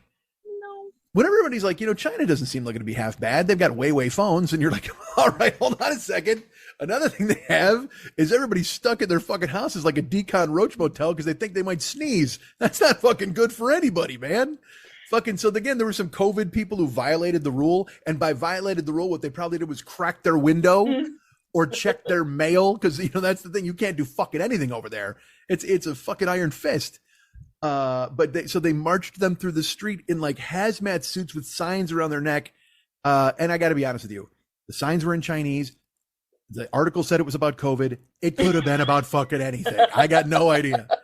It could have been a weird reality TV commercial for hazmat suits. I got no fucking clue. But there were soldiers marching them through the fucking street, and they're with the fucking hazmat and the sign, and I'm like, Jesus fucking Christ, what a mess. What a goddamn mess. And yet we could probably use some of that over here. Wow. And yet those Huawei phones are terrific. God damn, are they lovely. You ever seen a Huawei phone? No. My buddy Ahmad from Kuwait has come over here with his Huawei phone. And I saw him when I saw him in Kuwait the first time ever. It's like jewelry. It is fucking beautiful. And it's incredibly powerful. Like it's got all this, it works with every 5G, 8G, here? Because they think Chinese spies will put a fucking chip in them and it'll listen to everybody. As if we're not doing that now. Thank you. Here's what happened. They said to China's like, hey man, we want to sell Huawei phones. And they went, God, those phones are beautiful. Hey, you guys going to sneak some spy chips in there? They said, oh, come on. How would we do that? They go, sorry, we don't believe you, China. And China said, okay, that's fine. Hey, check out this TikTok app we fucking invented. I love TikTok. Oh, everybody should put it on their phone. I mean, and so guess what? They end arounded you with the presence of puppies. That's how they did it. I think it's great. I know, I'm on board. I'm saying it. Hey, dude, that's another thing. Again, with the Huawei phone or whatever the fuck, like they're not listening to me all the time anyway. Because I don't. A listener, a very kind listener, once sent me an Alexa, and I'm sorry, I shouldn't say. I know you have it, so I don't want to trigger it at your fucking house or whatever. The one in the living room is not named Alexa, so she's not going to respond. Okay. So Tammy. No. I'm just gonna yell out indiscriminate lady names. Goddamn indiscriminate lady names. Great name for a band. Come on, clean up. Indiscriminate lady names. That works. So I didn't use it because I just feel like they hear me enough. You know what I mean? Like my phone, perhaps my laptop when I'm on Twitch, all these things. I feel, and I'm not saying like, look, there's not two guys in a fucking flower delivery van outside of my house listening to me fucking, take a shower. No, they're back at headquarters. Probably. They've got who's got the S's tonight? It's just more of a broad surveillance. I don't think they specifically have targeted me, but it doesn't mean that I don't put a fucking towel over my computer or something over my phone when I brush my teeth or whatever the fuck. You know what I mean? It's like, just because you just do it absentmindedly now, I just fucking cover it up. Because again, I told this story. I was at my buddy's house in Denver, and we were sitting on the couch. We were watching NCAA basketball. And this one guy's like, oh man, the casino's open till 10. We should go. And I was like, oh, that sounds, maybe, why not? Whatever. I picked up my phone 2 minutes later and I opened Facebook, and the first thing I saw was an ad for that casino. I hadn't searched it. I hadn't Googled it. I hadn't done anything. It was the first thing that opened up when I went at the top of my fucking Facebook page. So believe me, they could have gotten you by location though. They might not have gotten you just by casino. I had been there for a couple days with no casino adding. But that could have been the first local ad that popped for your location if you have your locations on. Look, if you want to defend Zuckerberg, feel free. There's nothing wrong with that. I don't defend him. I'm just explaining that it didn't necessarily have to be voiceover. It can be by your location. It can be by a million things. I hate it. I've opted out of everything. I'm like, Don't use my location. I have my phone and my speaker off, and yet I'm on TikTok every time I possibly can, even though they banned me and stole all my creator fund. Yeah, fucking dicks. F them. But I'm the same way. Like I try to, I do this thing where, again, same deal. Like I'm not going to make it easy for them. Yeah. All right. Like I've never put my phone number on Facebook, even when people have written me or when I'm having correspondence with somebody. I'll go, look, I can't give you my phone number here. Now, look, they have it through the mobile app and they have it through Facebook and through Instagram. I know this. They own everything. They probably have it already. But I'll go to Facebook and it'll say, do you want to add your phone number? It makes it, So that gives me the slightest bit of hope that they don't have it and they're still trying to get their clutches on it. And I'm able to keep that one particular thing out of their fucking airspace. You know what I mean? Do you know why you want your phone number there? Why is that? So that you can secure your account, and if someone steals it, they can text you the link to get back in. Fuck all that. There's nothing on there I need to keep secure. Who are you talking to? I'm 55 years. You will lose everything. I'm 55 years old and I don't have health insurance. I don't think it's time for. It's like when somebody insures a bet at a casino table. It's like, guess what, man? I don't think insuring that $15 casino bet at blackjack is going to be helpful for you, my man. As you drive around in a Caprice.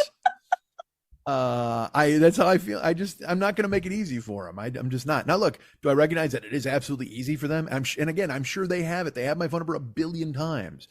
And I have party verification with Twitter, third party verification with Twitter or whatever the fuck, certain stuff.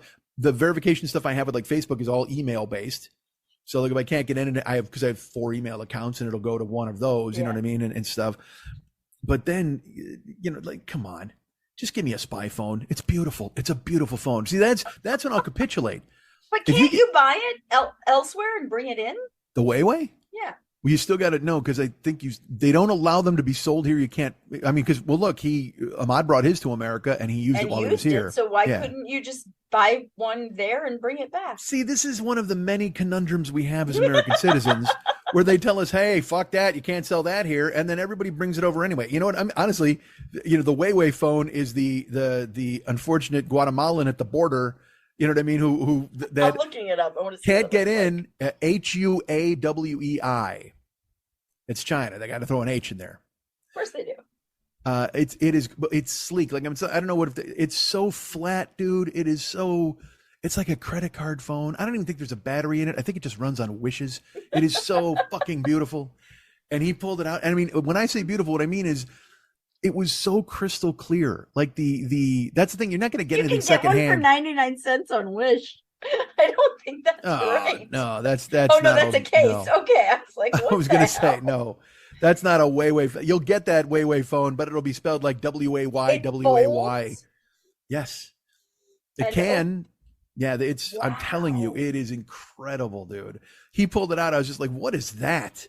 And it looks like, you know what it looks like? It looks like something that a spy got in a movie where they told him, they go, hey, you know what? You've served the queen admirably. Take this for all your years of service. And by the way, it turns into a helicopter. You know what I mean? You're like, all right, this is awesome. So I can call my sister when I'm flying through the air. It's a pretty amazing phone. It really is. And so but how do we even fucking get on that?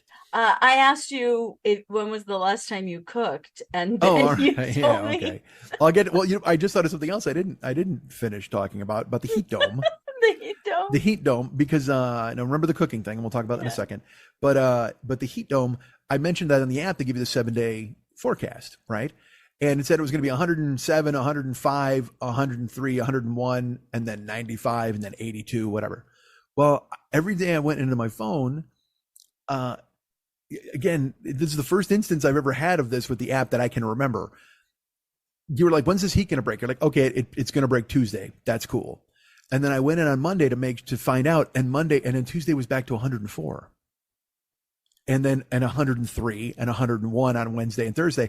And you're like, wait, this is fucking weird, because it's never been that. Usually they get a pretty true read on it through the app, because it's a fucking robot. You know what I mean? He doesn't have. Or 7,000. Yeah, this isn't fucking Becky from the beach in Brazil. I mean, this isn't fucking robot dude this is Johnny Five Alive. He's fucking right there, baby.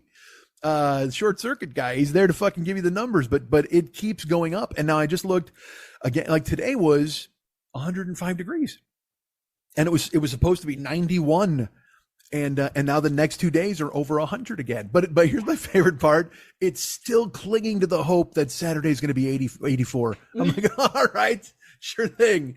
As if the heat dome is just going to fucking instantly dissipate somehow, some snap of a finger. Or are they going to drop a bomb in it or something? I'm sure that's, if Fuckhead was still in office, he'd be like, we've got to bomb the heat dome. Shut up. Fucking jerk. Fuckhead. What a jerk. I don't get it. All right, so cooking. Last time I cooked. was Bridget was in town, and I had lost all that weight, and so I was like, I was doing keto, kind of, which is, by the way, it's not the way to do keto, as my trainer will tell you. Don't do that. Don't do it like that. What are you talking about? It works. No, it doesn't.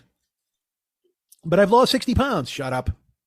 But what I would do, I would still, like, if I went to In-N-Out, you just get a protein, style with the fucking lettuce and shit. So keto, I was trying to observe it as best I could, but I was mixing in like some intermittent fasting as well, and just fucking running a lot, whatever. I was trying to drop a bunch of weight super quick.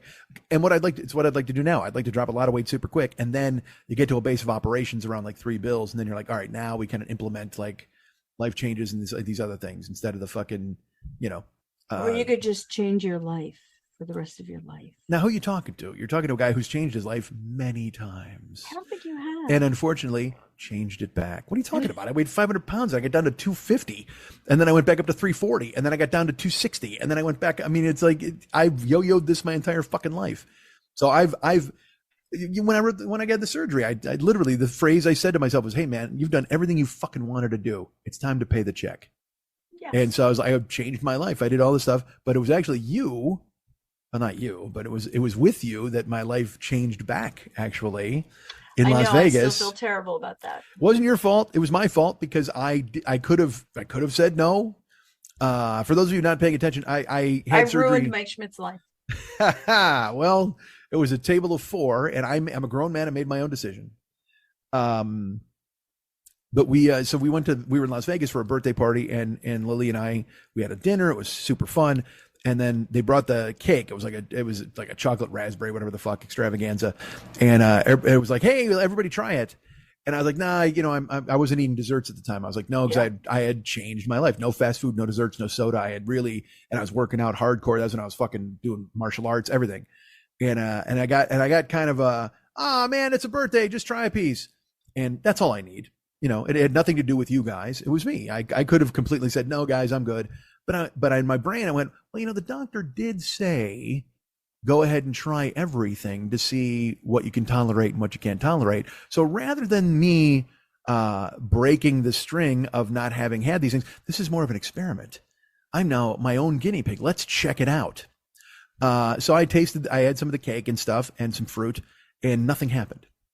Because they had warned me. They said, if you have sugar, you're going to get a sugar dump. You're going to get the fucking spins. It's going to wipe you the fuck out. And that moment I tried it, and I did not get, nothing bad happened to me. Danny Elfman style, Boingo style. And I was like, oh, okay. And because I have the kind of personality I have and the kind of brain I have, I was like, well, then, you know what? It probably won't be bad if I just have like a candy bar or something or whatever occasionally, because fat people bargain. And that's what I did. I bargained, and then that was that was October that we did that. It was for a birthday. And then by February, I was buying Nestle's Crunch Hearts every night and eating a bag of them. Because I'm like, it's fine. I'm working out hard. It's fucking, I'm burning it off and all that stuff. All those trade-offs that you wind up making. And so it was a foolish mistake. Do you consider your weight issue an addiction problem or a weight problem? Well, I think it's an addiction problem more than a weight problem. I mean, I think, but also it's because you said something interesting. You said fat people bargain, and I'm like, addicts bargain. Well, that's a good point. Yeah, that's a very good point. Yeah, I told that story before when we had to have the meeting before the surgery, and they were like, you're probably not going to want dairy. When you have the surgery, you're going to cut dairy out. And people are like, well, I have coffee with milk, so I'll just have milk in my coffee. Yeah. And they're just like, no, you're probably not going to want it. It's going to probably make you physically upset, at least in the beginning. And then you try things later. And this person's like, well, I'll just have one bowl of cereal a day. And like everybody had the one thing they wanted, they had to bargain. I wanted to stand up and go, hey, this is why you're all in this fucking room, man. Because you continuously bargain and go, well, I'll just do this. Well, I'll just do that. And the next thing you know, you're lying on the fucking ground covered in Reese's cups. You know what I mean? It's like, what the fuck? You got it. And so that's a very good way to put it. I apologize. Addicts bargain. Well, it's okay. It's just that I don't know if you saw The Whale. I didn't apologize. No. That's not what I mean. But I mean, I don't know if you saw the movie The Whale that came out and the backlash that's happening from that. I know it came out, but I haven't seen it yet. Okay, so there's been a lot of backlash because of the way this character is portrayed, as though when your life falls apart, you become fat and depressed, as opposed to anyone can be depressed and that can be a subset of that, but it's not necessarily the cause of. And so it was interesting, and I try to choose words very kindly now. I think that's the way. So I get that. So, and again, you're right. But again, I literally often say, but what is the actual problem here? Is it food, or is it addiction, or is it unhappiness, or is it I'm a big boy and I can do whatever I want? Because I have the same things. My doctor's like, stop drinking Dr. Pepper, and I'm like, put me back on ADHD medication, because without caffeine, I sleep all day long.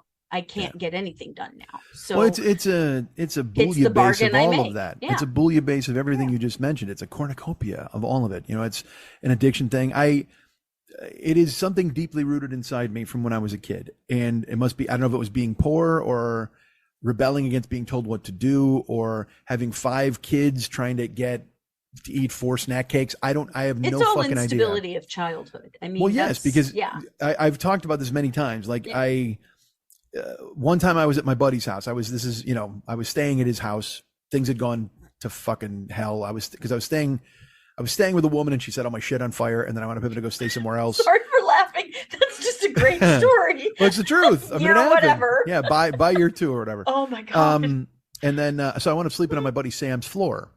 You know what I mean? And I was an interloper in his apartment, because it was an apartment, and it was him and his wife and his kid. And Sam was like, "Hey man, you can crash here." And his wife just looked at me as if I was just a fucking bug. Like she wanted, and again, I had gotten along with Brittany. I shouldn't say any names. I had gotten along with everybody in the house until all of a sudden I was sleeping on the floor. And then they had to get up in the morning and step over me or whatever the fuck, you know what I mean? Because I'm sleeping on the floor in the living room, because there was only one bedroom, and that's where the baby and the couple slept. So I'm behind a couch. Like, I'd pull the couch out from the wall and sleep behind it. It was fucking, I was doing everything. And here's the thing. I was trying to be as inconspicuous as possible. This is completely true. I swear to God, I told this story. They would go to bed or whatever, and I'd still be up, because that's who I've been my whole life.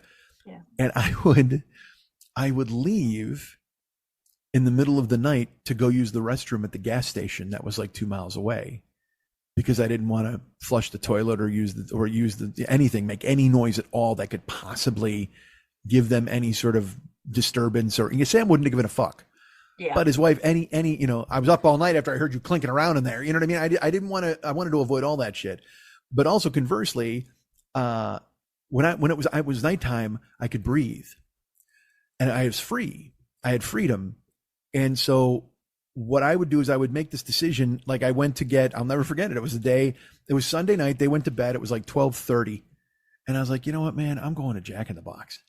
And I got a big fucking like ultimate bacon cheeseburger, and I got fucking curly fries and a big fucking soda. And I felt grown up, because I made my own fucking decision. I didn't have to fucking look at them and meek around trying to get milk for cereal, or, you know what I mean? Or I didn't have to say sorry for using a paper towel. I was like, fuck this. I can do what I want. So you know what I wanted to do? I wanted to fucking eat. And I went and I got food, and I brought it back, and it ties into being a kid. When we were a kid, we would always have to ask my ma, hey, can we have bowl ice cream? Hey, you had to wait till dinner was over, and then it was like 2 hours later, you had to be like, Ma, can we have the ice cream? And she'd be like, yes. It was regimented, and I understand that. That's how families are. And then I got older, and I was like, nobody can fucking tell me what to do. And the funniest thing is that I equate being an adult with being able to do whatever you want, but all I wanted to do was fulfill childhood desires. So how fucking adult is that? You know what I mean? Welcome to therapy. Yeah, I want to go. Here's what I want to do. I want to eat a box of fucking Fruity Pebbles tonight. Now that's not an adult decision, but that's just some shit where you're like, yeah, I can fucking do whatever the fuck I want, man. But that's also like saying, that's just Jim Carrey coming home with a pinwheel and a fucking string of sausages when he said, don't waste our money. It's the last we got. You know what I mean? You gotta, and I'm 55. I still make those decisions. You know what I mean? Where you're just like, like I made a good decision last night. I was going to eat. I was like, all right, I'll go buy some food. And I was like, I shouldn't spend any money. Well, I'll do this. Now granted, did I have plenty of food in my house? Well, I did. I had Kraft macaroni and cheese. What did I do? I made 2 boxes of Kraft macaroni and cheese last night. And I didn't eat it all. I ate whatever. But I mean, I didn't get any protein yesterday at all. Like I was like, I at least he didn't go out and spend money. I'm like, and so I'm a fucking scramble. And so anyway, fucking Beej was here when I was doing the keto thing, and we cooked, and we had been I miss domesticity. Yes. When you're in a relationship with somebody, that was one of the things, like when I dated my ex and she lived far away, I kind of didn't want to date somebody far away again after that. But then every relationship I've had since has been someone who's lived far away, someone who had to, come up for the weekend instead of being able to just come over and watch fucking movies and sleep over and maybe go home, or, I haven't dated close to home in a very long time. So after the long-term long distance relationship, I started dating somebody, and at least they were in California, but also then they had kids and they had every other thing. And it was a hard thing to make work, as always. But I want the domesticity of it. As I've said, again, I said it when I was dating my ex, it's that weird thing where you're apart for like a month and then you have 10 days to cram life in. Yeah. So you're like, hey man, let's fuck all the time, but also let's go on a hayride and eat at good restaurants. And also let's cook a steak and let's do fucking all the shit you would normally do if you were living together or are close. On a hayride on a regular basis. What the Listen to me. I don't care. I got a list. I got a fucking list. I understand completely. Let's do all this stuff. You know what I mean? Just stuff that you would normally want to share with something. Like I went to a movie by myself last night, or Monday night. And I don't give a fuck. I go by myself to eat or whatever the fuck. It never mattered to me. It's always better though when you can go, hey, what are you doing? You know what I mean? Or if you got even a date or somebody, and you go, let's just go see this movie. And you know what? We'll lift the arm on the recliner and you put your head on my shoulder and we'll fucking eat popcorn and live. It's fucking great. I love it so much. And so with Beej, when we were dating, because she's all the way across the other side of the country. She's even farther away than my ex. But she came home here for Thanksgiving once, and we went to Lenny's, and I cooked meatballs, and then Lenny made a big dinner, and it was just that's what you miss. Now, do I also miss fucking athletic sex, fucking morning, noon, and night? Yes, that's always fucking great. But at the same time, there's something cool about just going, hey, you want to watch a movie? And they lay their legs across your fucking lap and they're holding your hand while they fall asleep. Just that shit is priceless, and never take it for fucking granted, because when it's gone, it's all you fucking think about. So another part of that is the cooking thing. And so she and I had these recipes and she had recipes, and she wanted to make, she just wanted to make homemade chocolate chip cookies from a recipe she has. And I'm like, that'd be awesome. So she made chocolate chip cookies. I made a keto meatloaf. And just in the kitchen together. And my kitchen's tiny, but it didn't matter because that's part of it, where you're kind of bumping into one another and you're like, excuse me. And then you kiss somebody on the cheek as you go by or whatever, it's the closeness, the intimacy. I miss it so much. And so we were together doing that. So that is the last time I cooked, because we made that. And then we made, some kind of chicken dish. It was, chicken thighs in a cast iron skillet with a bunch of fucking succotash type stuff. It was just recipes that we both, because that's the thing. I have 15 cookbooks on top of my fridge.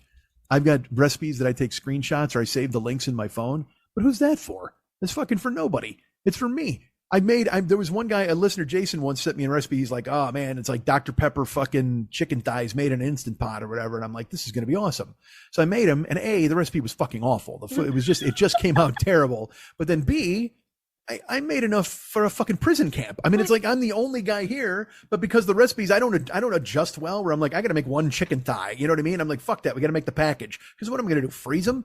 And then all of a sudden I get some weird, no, fuck all that. Then I get some weird freezer full of strange meat, and fuck that. I can't sort through that shit. Let's make it all now, and then we'll eat it all now, or we'll throw it all out now. I don't give a fuck. It's all or nothing. I can't have there's nothing looming over my shoulder. I don't want some fucking, there's no holy grail of frozen meats that I can go ahead and reach into the freezer. Because Lenny said that. He's like, hey, you can freeze all this stuff. I'm like, fuck that, man. Who the fuck am I? Carol Brady? I'm not gonna fucking freeze shit. That's me here. You know what I mean? And because I'll tell you what, if I'm going to eat a steak and I want another steak, I'll go get another steak. I don't need to freeze a steak and then in 6 weeks go, you know what, man? I got to thaw that steak. Fuck that. I do. That's all I do is I buy family stuff, and then I cut it down into reasonable portions, and I seal it and put it in the freezer, and then I defrost it the day of by putting it in cold water and cooking. And I hate fucking cooking. I hate cooking. If I could do anything to get out of cooking for the rest of my life, I would sign that deal with the devil, because I hate cooking, but I also hate ordering food in or going to restaurants. So that's my problem. We all have our issues. What do you want, an IV? I mean, it's just that's all you want to keep you alive. No, I really do enjoy cooking if I do it. Like I was proud of myself. This is again a month ago. I came home, I was like, oh man, I was starving after the gym. I'm like, I gotta get something, whatever. And I was like, you know what? You got a dozen eggs in the fridge. You haven't even touched them. I was like, you know what? Fuck it. Go home. So I went home. I just scrambled 4 eggs, fucking whipped them up. There's some, little salt, pepper, little everything bagel seasoning on them, and just housed them. And I was like, that was fucking awesome. It was awesome. Now the problem is I could have made the entire dozen because eggs, I could eat eggs every single day, twice a day. I love them. But it kind of never seems like enough, and also but then when you start doing, that's the thing, when you start going, I'm going to make bacon too, and I'm going to do this, and I'm going to make ham, and fuck, if you just hate it all. Oh, hate it all. And I did a cooking show for a joke because of that, because I hate it all. I did Dinner and a Showgirl, did 2 episodes because I hate fucking cooking. I thought it was hilarious. Wow. Well, that sounds like torture though. You're like, I hate this. Can't wait to do a show about it. I made fun of all of it. I made fun of all of it. Absolutely made fun of everything. Did I ever send you the links to those? Did you ever watch them? No, they're hilarious. Well, I will tell you, the best thing in that is Foxy Lexi Brown made a cake on herself. I'll send you that video sometime. Good Lord. Holy shit. All right. Well, this sounds like I'm in. Yeah, it was hot. But again, I fucking hate cooking. I hate it. And I can't get stuff to finish at the same time. And I just literally, when I'm in a kitchen, I start to get anxiety. I cooked this because this isn't cooking. This is just heating things up. Even that. But because I have a real good recipe for a tomato sauce. It's Marcella Hazen's tomato sauce, and it's literally it's San Marzano tomatoes and butter and onions. That's it. I have one that works for me. It's called Prego. Well, all right. Well, I was just gonna say. It works. Yeah, it works. Well, here's the thing. Like I don't. As easy as mine is to make, it's a sin to make a jarred sauce. It just is, because mine is super. Again, it's San Marzano tomatoes, butter, and an onion, and you just let it simmer until the onion falls apart, and it's done. And that's something you can just put in the fridge and pour on whatever the fuck you want. So I've made that. Also, when I make meatballs, and I'll put the meatballs after I brown the meatballs. You put the meatballs in the sauce and put that in the oven, because then the fat from the veal and the pork releases into the sauce. Jesus fuck, it's so good. But also that tomato sauce, I have San Marzano tomatoes in my fridge, and I'm like, but the other day I was in the store. So again, this is laziness versus wanting to make something good. And I was like, I want spaghetti or something. I wanted some pasta, and pasta's not a thing you can just run up and get. You know what I mean? There are a few places here that are fine. But then in my brain, I'm just like, I'm paying $17 for a fucking bowl of spaghetti that I could make at my house for fucking $3, literally $3. Yeah. And so that's when I'll blanch. And then of course I'll still stop and get the pasta. But but this time I was in the fucking store, and I was like, you know what? I go, I'll just grab an onion. I go grab an onion and go home and make the San Marzanos, and it'll be fucking good. And I went, and I went down the sauce aisle. And I find you're going to laugh, I can't eat jarred sauce because it's too acidic. There's something about the process with the tomatoes where then it's sitting in a jar, it just becomes really, really ultra acidic for me. I just am not a fan. And tomatoes are like that anyway, but I don't, if you make this one though, you mount it with butter and onion, and it fucking takes the edge off the acid. But I was looking, and I'm like, all right, if you're going to buy a jarred sauce, don't buy garbage. And so I looked, and I was like, I wonder if there's any, because I haven't bought jarred sauce since I was living at home, literally, because I've always made something, you know what I mean? Tomato sauce is so fucking easy. You just want to kill yourself if you buy a fucking jarred sauce. I know you don't, but I do. To me, making my own sauce before I have to make noodles and also meatballs is like extra punishment. It's like, not only can you not make that food and eat it, but you have to make food to be able to make food. Yeah, I hear you. But the thing is, it's not like if you were making Sunday gravy, that's a totally different thing. Fuck that too. I'm just saying, but no, look, again, it's one of those things where like it all depends on effort and reward, whatever the fuck you want to do. Like if I'm cooking with reward. Dude, well, it depends. It's like, all right, I told this story on here. I apologize. Fuck, we're double backing on stories. When I was with my ex, one time we cooked Christmas dinner, and we cooked it for her 3 sons and me and her. And I made a turkey. It was the first time I'd ever made a turkey. and I fucking buttered it. I put it under the skin. I fucking spiced it up. I did all this stuff. I also made meatballs, my fucking, the pork, beef, veal meatballs I found. And then she made like bacon wrapped fucking water chestnuts. And we made side dishes. She made mashed potatoes. She could cook too. So we were cooking like motherfuckers because the 3 boys were coming over, and the food came out amazing. Like the turkey, I had never made a turkey, and I was like, holy fuck. I don't know if I want to eat this turkey or fuck it. I mean, it was so goddamn good. Why not both? Well, after dinner. But we sliced it up and we ate the meatballs and we sat down. We've set the table and our whole house smelled amazing. You know, that holiday smell, which I've talked about before, smells like Thursday. We fucking, a table full of food and all the boys sit down and we wolf it and we're talking and we're laughing and we're joking. And about 40 minutes later, they get up and they go to watch football in the other room. And we're sitting at a table that's just, you know, it looks like a war zone because everything's kind of gone. But there's also a ton of shit on the fucking stove that we didn't eat. The boys didn't touch the meatballs, which was fucking, I couldn't believe, why wouldn't you eat the fucking meatballs? Until later, her son ate one and went, oh my God. And then he took like 10 with him to go. But they just didn't eat them with dinner because they were like kind of weirded out because I don't know if they didn't think I could cook or whatever the fuck. Turkey Thanksgiving. Sometimes people are pure. Possibly, yeah. Well, also one of her sons doesn't want his food to touch on the plate. He's that guy. I understand that too. Yeah. You know, so like with a sauce and a meatball, it's a little hard. So sure enough, man, she and I are sitting at the table. They go to watch more football or whatever. And I just look at her and I go, that's it? And she started laughing. She goes, yeah, right. I go, we got to clean all this shit up now. We got to put all this away. There's leftovers and shit. And she goes, yeah. And we had cooked, I'm not joking. We had cooked for 8 hours. I mean, a turkey, meatball, all of it. We had cooked the whole fucking day for a 40-minute meal. Might've been a half hour, 40 minutes. And then we had to put it all away. And I'm just sitting there and you're like, man, now I know why I don't understand tantric sex. You know what I mean? It just seems like a lot of buildup for, literally, I don't know if the juice is worth the squeeze. So that's just an amazing thing. So I love the idea of, like I said, cooking, but then it's the rest, like you just said, everything around it that where you just kind of go, oh man, like you said, when you got to make food to make food, that's a brilliant analogy because it is. It's like, I want, like when I was during the pandemic, I was cooking more things, but I was only reheating things. I wasn't really cooking stuff. I made pork chops and stuff. I would make some stuff where I'd cook a pork chop or something. But like so the other day, I went in the jar sauce aisle and there was sauce from Rao's. And the way this is how grocery stores do it now.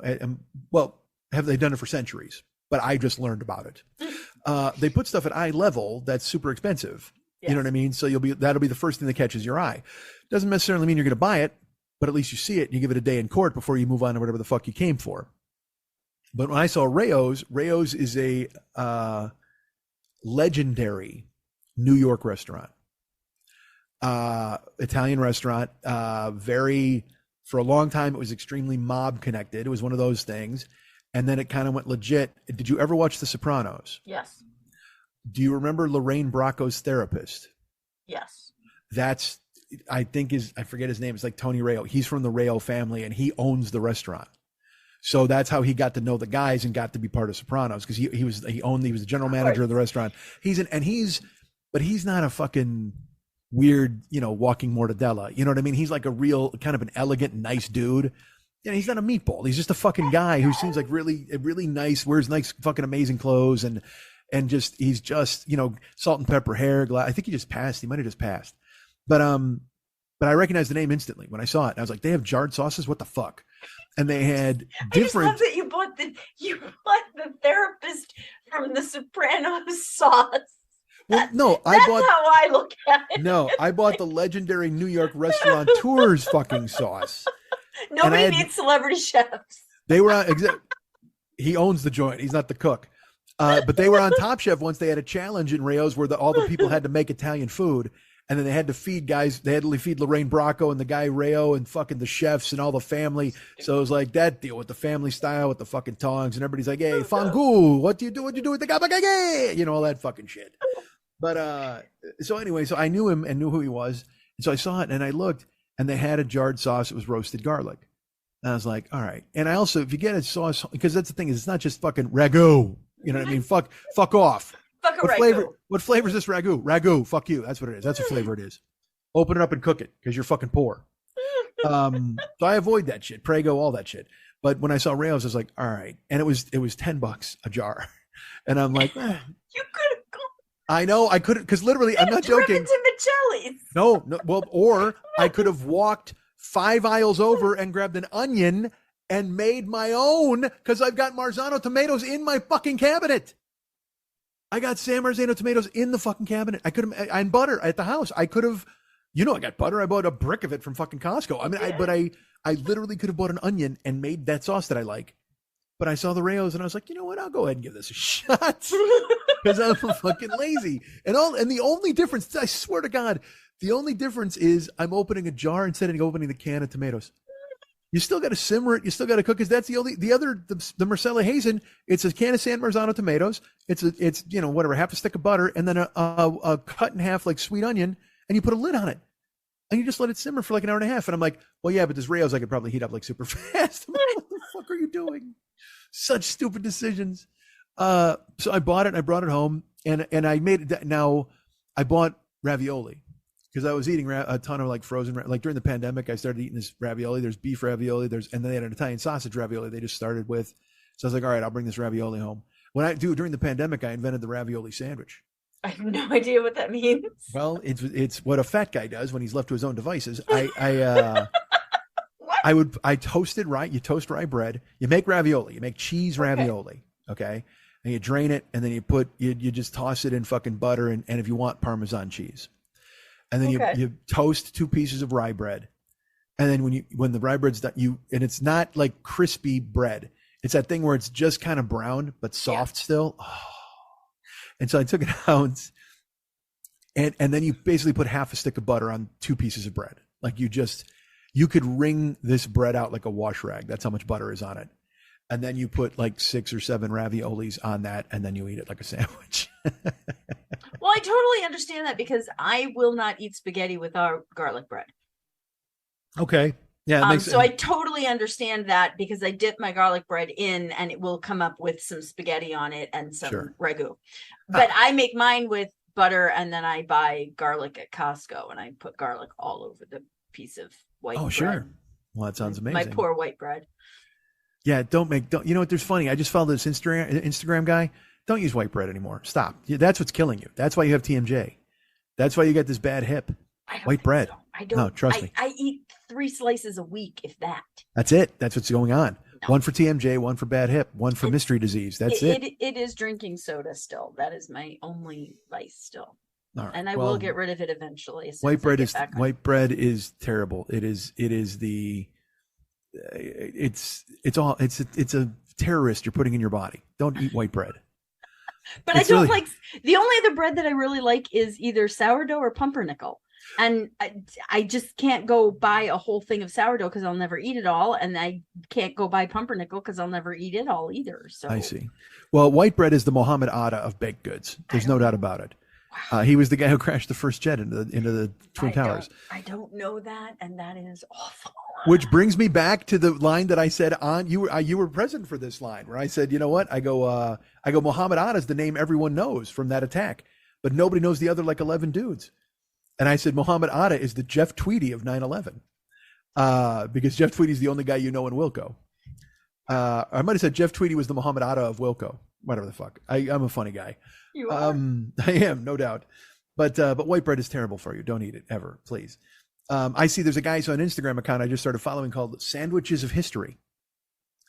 And it's a guy who, again, it's one of those things where I see it and I'm like, of course this guy's making money doing this. I'm fucking jealous that I didn't think of it. It's just a nice guy. He's a super nice, pleasant presence. And he just makes old timey sandwiches from cookbooks he found. So it's like from the 1917 Daughters of the American Revolution, we're making a turkey curry sandwich. And then he'll use it with their exact ingredients. And then, always they call for white bread, most of them with butter on it. Like no matter what they're making, they put butter on the bread too. And it's fascinating. I watch it every day because he does a different sandwich every single day. And he also has he has an Instagram for chips, an Instagram for he's got 10 Instagrams for food. Which again, a cottage industry that I could have fucking done. I'm furious at myself that I did not, but I looked at it as low hanging fruit because everybody in the fucking world is doing it. But regardless, anyway, he puts every time he shows the white bread, I cringe. It's like, and And then he makes a half sandwich because he doesn't make a whole sandwich because he's not going to eat the whole fucking thing. So he makes a half sandwich. So it's just, and he cuts it on the diagonal. So it's a diagonal. Yes, but it's one piece of bread. So if you cut a sandwich on the diagonal, that's fine because there's already stuff in it. But he has to make the sandwich. I don't understand making a sandwich with one piece of bread. Just use 2 pieces of bread like a grown up. No. Ugh. Especially if you don't want people eating white bread. What is your take on French bread? Because I can eat French bread all day long. I like super hot French bread. Yeah, I like out of the oven. Warm French bread. Yeah, not toasted, warm. No, warm out of the oven, and when you put butter on it, it's just fucking crazy. Yeah. That's what I prefer to do it. But sometimes I will only have a loaf of white bread in the house. I can't eat wheat bread. It makes me really sick. It makes me feel nauseous. I like rye. I like 12 grain. That's usually what I eat. I hate rye, and 12 grain is like eating a bowl of fucking granola. Love it. Oh God, breaded granola. That's what it is. Breaded granola. I hate it. Well, that's why I hate sourdough. But it's also TMJ. So I hate sourdough. I can't stand it. Sourdough is fucking. Because I think I'm a super taster. I don't know if that's true or not. I have no idea. But I know that, but the things that I don't like, did we talk about this on here? The things that I don't like are all in the same family. Yeah. Like I don't like blue cheese. I don't like dark chocolate. I don't like olives, and I don't like sourdough bread. Those are all kind of in the same, that weird tang family.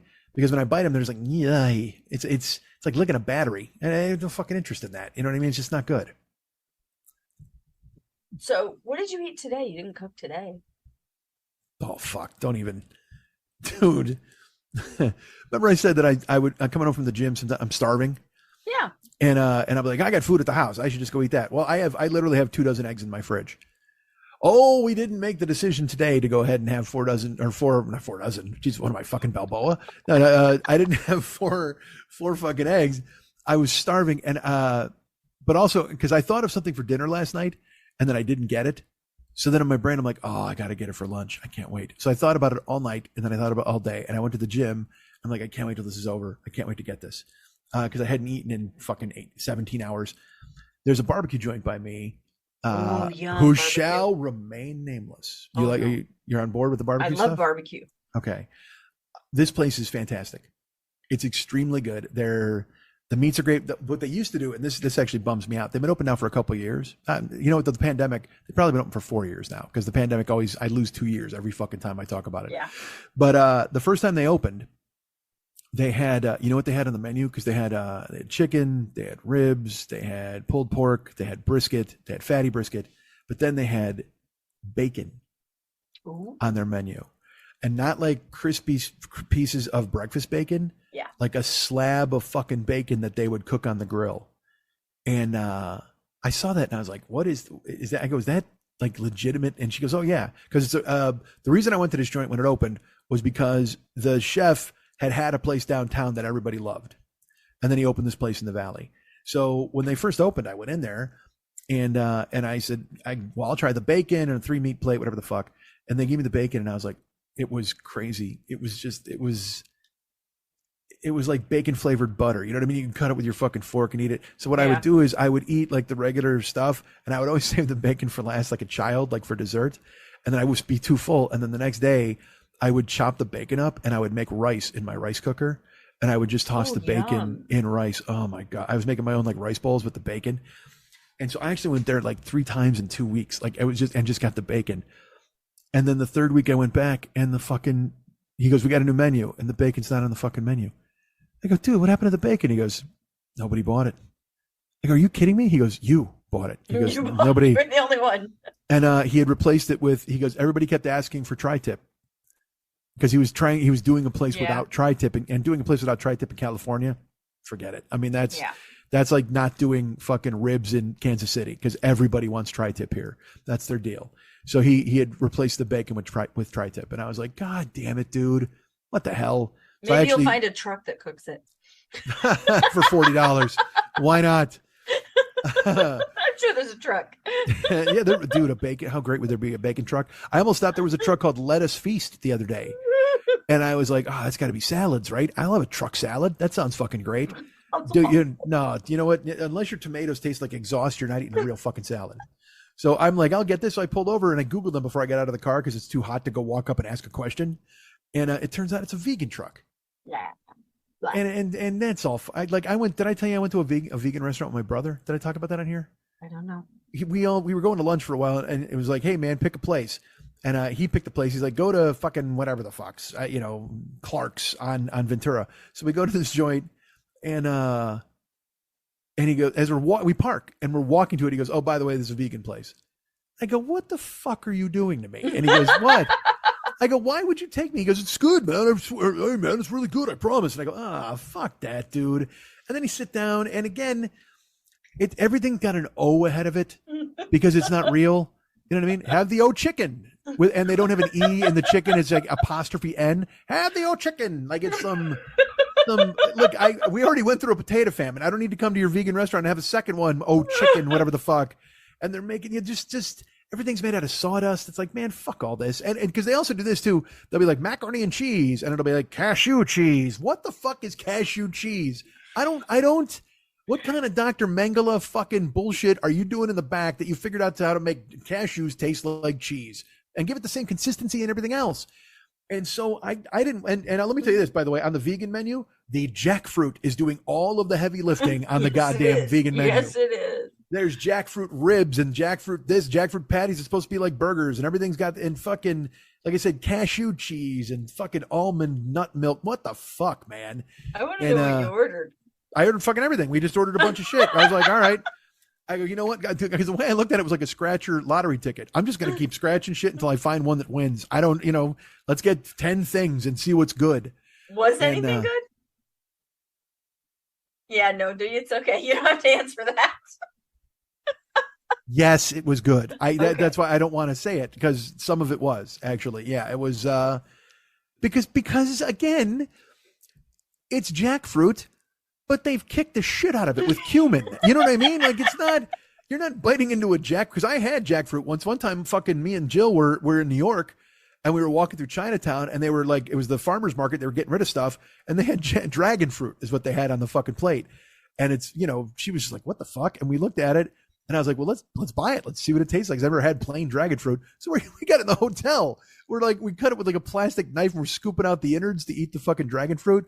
And dragon fruit tastes like nothing. It tastes, you know what it tastes like? It tastes like the memory of you paying a guy $3 for it, because there's no fucking flavor whatsoever to dragon fruit, unless some vegan chef gets a hold of it, and then it tastes like Chateau fucking Briand. I mean, there's some magic wand they wave on it. They got 47 different spices, and they turn it into something else. And you're just like, all right.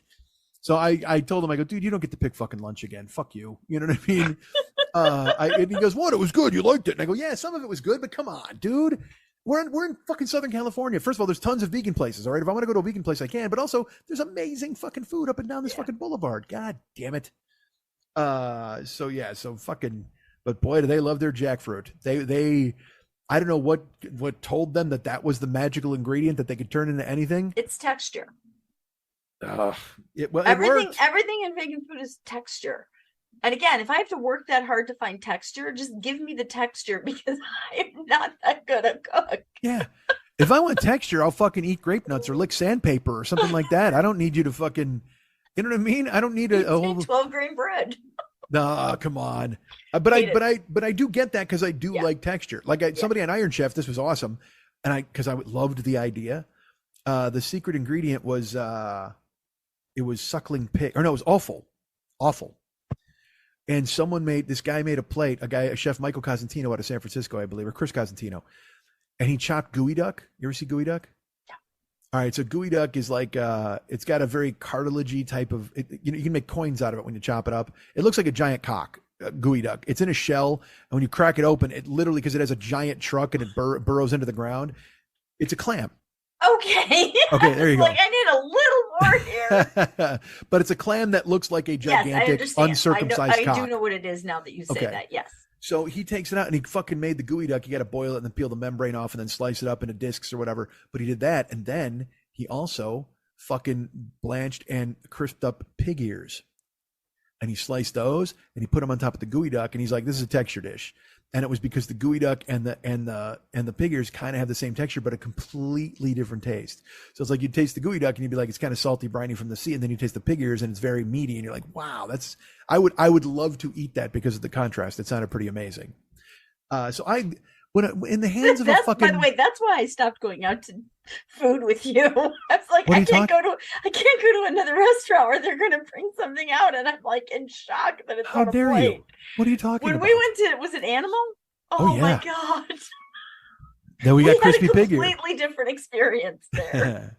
Well, we went, parts is parts. Well, we brought listeners there a couple times, I think. Yeah. And but I mean, it's like you're not getting out here without eating a pig ear. I'm sorry. It's just we're getting a crispy pig ear, and you're going to try it, whether you like it or you don't. We're going to try the goddamn thing because we're in the fucking place.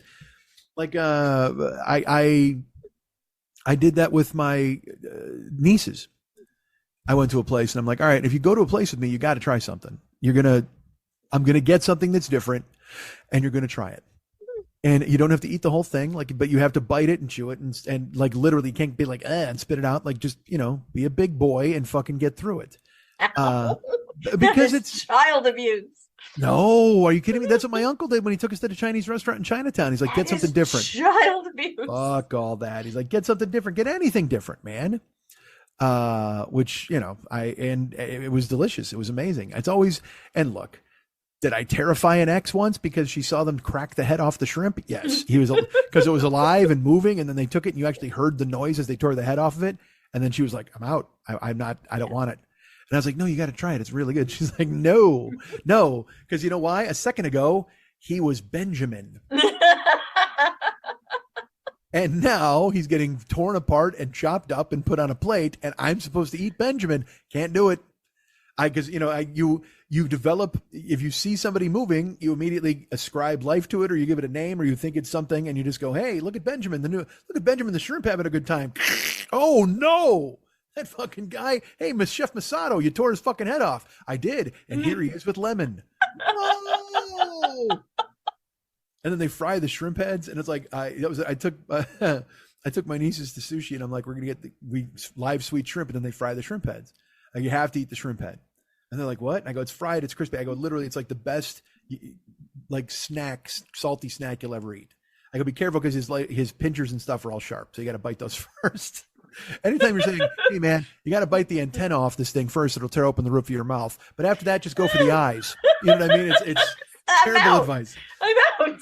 Oh, there's shrimp brain in there, and it gets all fucking. It's so savory. Oh, it's so good. Here's my favorite thing. When I said, "What did you eat today?" You had a big sigh, and now you've gone through eating shrimp faces and pig's ears, and I'm like, I am scared to find out how your food went today. Well, it's fitting. It's fitting you would mention that. I'll tell you this because fuck, if I know I'm eating a pig ear, and then I eat a pig ear, I'm thrilled because I just had a pig ear. But if I say, hey, do me a favor, bring me a birthday cake, and they bring me jackfruit and pig ears with frosting on it and don't tell me, and then I eat it, I'm like, what the fuck? That's it. Because you anticipate. You think to yourself, all right, this is going to be good. And it's funny that you would bring me, I can't believe you just brought me back to this. But sure enough, I was in the gym. I lifted hard today. We did fucking, what we do today? We did chest and tries and shoulders. Fucking hammered it. And then I split, and then so I was gonna go to AJ's, it's the barbecue place. I shouldn't say the name, but I just did. Who cares? So I went online because here's what AJ's has. It used to have, like I said, they had the bacon. They don't have it anymore, but they have a thing. They have brisket nachos. Because look, they make breakfast tacos. They make breakfast burritos all day, if you want them. Now I will tell you this: there's a new breakfast taco place right by my house. It used to have a location that was just in Hollywood, and I would literally go to Hollywood for this location. But now there's one in the Valley, and it's dangerous because holy fuck, I can't believe I live this close to fucking home state that makes their own tortillas and has fucking egg, bacon, and fucking and brisket tacos. Oh, dude, bacon, egg, and cheese tacos. Oh my god. All right. So and it's funny because like I'm going to the gym and losing weight and stuff like that, and then these parts I've talked about this on the show before, where I go, it wouldn't be so bad to eat myself to death. Like, I mean, because I like food, and that's a decent way out. You know what I mean? It's not jumping off a bridge. And I mean, death by breakfast taco sounds pretty fucking attractive when you really think about it. Put it on a platter. How would you like to die? You want to eat a bullet? No, but I'll eat fucking 100 tacos until my heart gives out. Because then it adds the competitive aspect to it too. You know what I mean? It's like I had a say in it. See, all of a sudden I'm fucking Cool and Luke. I'll eat 50 eggs and watch my heart explode. Let's fucking do it. If it makes Dragline sad. Shaking it here, boss. All right. So, sure enough, I anticipated going to AJ's because they had, they also have the brisket nachos. So I took Lenny there 2 weeks ago for lunch. That's right. My revenge. He's like, yeah. He's like, let's go eat a field of daisies. I'm like, fuck you. Let's eat a cow. So I took him to AJ's. And he's always up for new fucking places in barbecue. So, well, you know, he was at Baby Blues, right? Remember when I was working there, when I was Travis Barbecue and I was driving and stuff? Yeah. My niece works there. Oh, cool. And she's now a server and stuff in addition to going to college, you know, and it's just like home for them. Like they've been going there since they were 7 years old. They would come over and just eat and like hang out with Lenny. And it's this second home, and they know the people who run it. It's always had very much of a family atmosphere because there are people who have worked there for a very long time, the cooks and the managers and stuff like that. And some servers, and then other servers will pop in and go, hey, can I get 2 weeks just while I'm in town if they're away home from school or whatever? And they go, yeah, sure. You know, it's that kind of, it's an amazing atmosphere. Certainly they fucked me on my car, but at the same time, it's a nice place and the people there were really cool.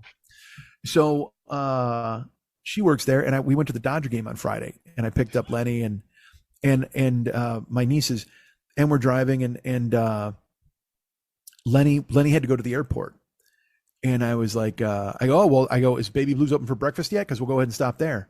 And he goes, you didn't hear? And I go, what are you talking about? And he goes, it burned down. What? And I went, dude, what? When? He goes, 2 days ago. And Anna, my niece, just goes, yeah. She goes, I worked that night.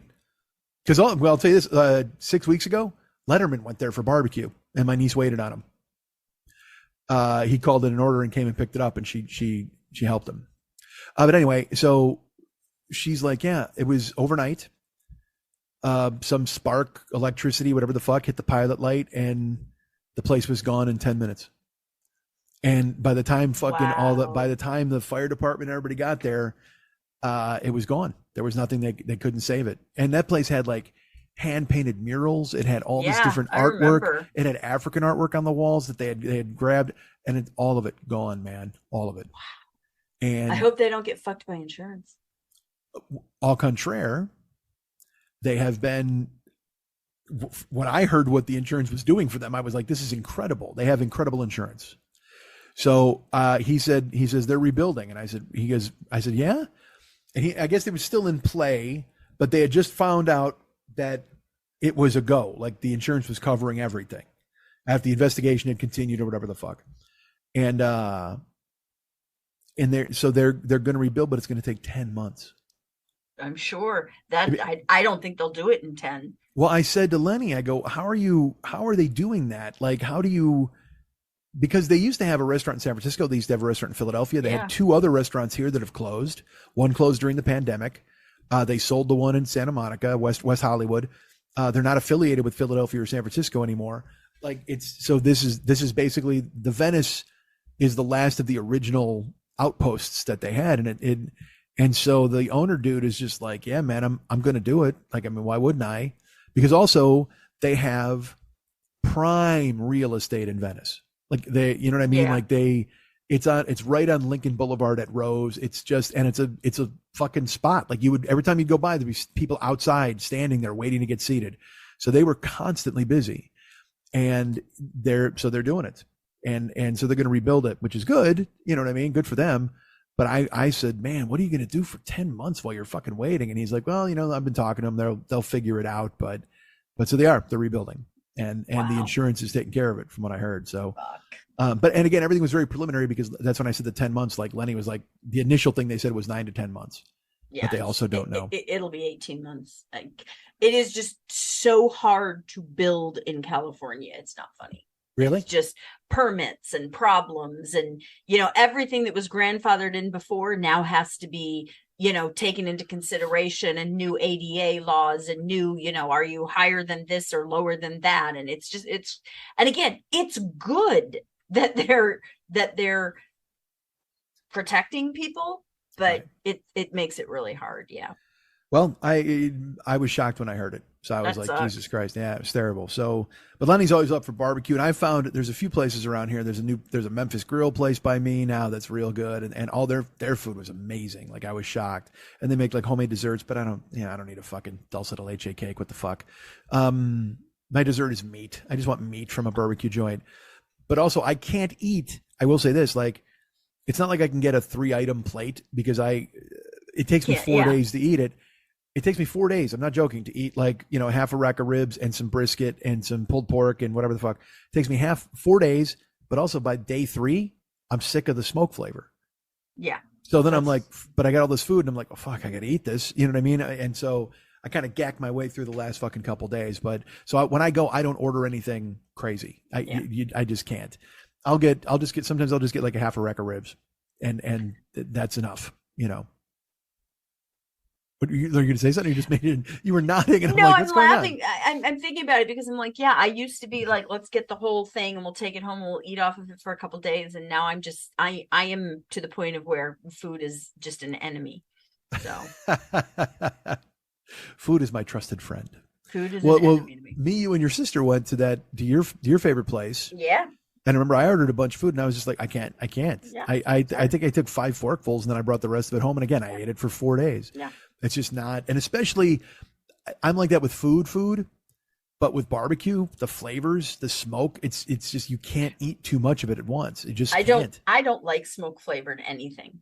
I have friends who are just like, the smokier the better. And I'm like, man, I'm allergic to smoke and I can taste it and gag from it when it's cooked on a wood. Yeah. Anyway. Well, but what did you have for lunch? Oh, all right. So AJ's. So one thing, like I said, they make breakfast tacos, they make breakfast burritos, they got fucking ribs, and so they just make this brisket nachos. So they make homemade queso. All right, like which again is not for me. Yeah. I don't like a liquid cheese, whether it's homemade or not. I'm sure it's delicious, but it's not. If I get the brisket nachos though, they're on there, and that's fine. I can work around that because when I took Lenny, again, so stupid, he got a 3-meat plate with like fucking sides, and then we got the brisket nachos to split, and they don't fuck around. The food comes out in a wheelbarrow, tips over Fred Flintstone's car. You're just like, what the fuck?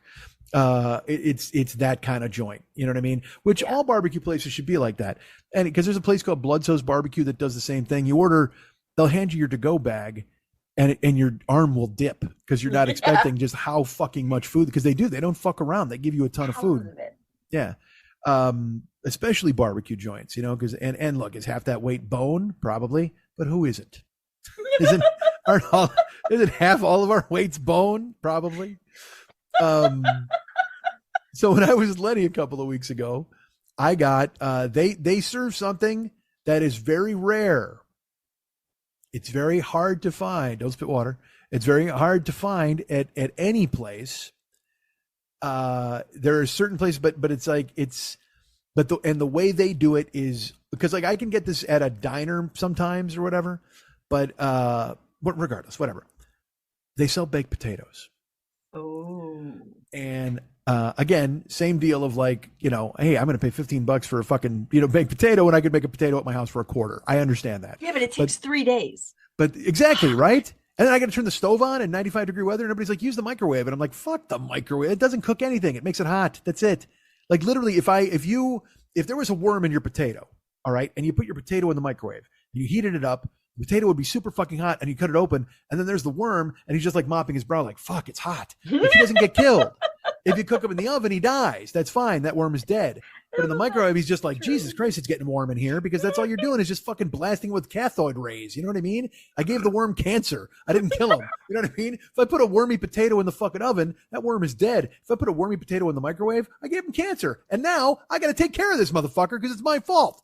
So I cut open this potato, I eat the half he wasn't in, and then I make the other. I fashion a cute little cancer bed out of it, and I try to give him the drip. You ever try to get an IV in a worm? Holy fuck. That is difficult and hard. And I say that as if those are two separate things, but they're not. So I'm not a microwaving potato guy, not at all. When I was a kid, well, I've told this story before. We made potatoes in the microwave, in the stove one time, and because Lenny and I are the Three Stooges, we put the potatoes on you put the potatoes on the rack in the stove to cook. And then he opens the stove, and rather than put them on a plate, he's like, ha, ha, ha. He takes it out, hot, hot, and he tosses it to me, hot, hot, hot, hot. And then I have to put it on the countertop. we could have eliminated that step. I didn't need to be involved at all. We could have taken a sheet pan or a hotel pan, if you will, some sort of plate, and put it closer to the rack and just rolled the potatoes onto it, and everything would be fine. However, we needed to add the Olympics. It was very important that we made the potato removal from the stove an Olympic event. And certainly a relay race of some sort. Hot, hot, hot, hot, toss. Hot, hot, hot, hot, countertop. Done. Again, you take me out of that equation, you bring a plate over, everything's fine. Well, one day we did it. And, we were children because we were entrusted with making dinner far too early. Like, we were making hams at the age of 8, which is that's dangerous for everybody involved. Literally, if you read a cookbook, it'll say nobody under the age of 10 should make a ham. And we did it. And somehow we survived. But we would put pork chops in. We'd take chicken and you put butter and garlic salt all over it. You put it in the fucking whatever. We had to cook dinners because my mom worked. So one day we made the potatoes and you know what? All of a sudden, get in position. Don't get a plate. Don't fucking roll them. Just fucking let's do it. You go here, I'll go there. And it's like, break. So he goes over, he opens the oven and he grabs the potato. He's like, hot, hot, hot, hot. He tosses me, hot, hot, hot. I catch it, put it on the countertop. Hot, hot, hot, hot, hot. He tosses to me, hot, hot, hot, hot, hot. I put it on the countertop. He takes the potato, hot, hot, hot, hot. Toss it to me. It hits me in the hand. I miss it. It hits the ground and it fucking explodes like a hand grenade. Yep. Because for our Olympic event, we were all set for the hot potato removal part of the relay race. We had not remembered the pierce the potatoes with a fork before you put them in the oven part of the race. So I dropped one and it exploded where it burned. It was like napalm. I had hot potato all over my fucking legs. And they're like, fuck, And it's like and also it went boom. Like it wasn't a joke. It made a fucking explosion noise and it exploded all over my legs. And both of us freaked out. And then my fucking legs are being scalded by hot potato and I didn't know why. And then we cleaned it up and I'm like, oh, my legs. And I put some cold water on my legs. And we're like, what the fuck? And all of a sudden it dawned on us like, holy shit, we didn't pierce the potatoes. And we were like, wow, and then we were like, that was really fucking cool because the potato blew up like a hand grenade. Jesus. But then also at the same time we went, oh man, how close did we come to dying? Because we had done 2 potatoes before that, man. 2 potatoes. If we had never dropped them, we would have never known, and perhaps we would have never learned to pierce them going forward. So we learned a lesson that day. It cost me some skin grafts, but I learned a goddamn lesson that day. But we were both like, holy shit. But then we looked at 2 potatoes on the fucking countertop. Like, is this a time bomb? Like, do we pull a grenade? Is there a pin we got to put back in? What the fuck? Because now it's all just danger. Now it's not even dinner. It's now danger. But we survived, thankfully. But I'll never forget it. It hit the fucking ground, and it was like, bam!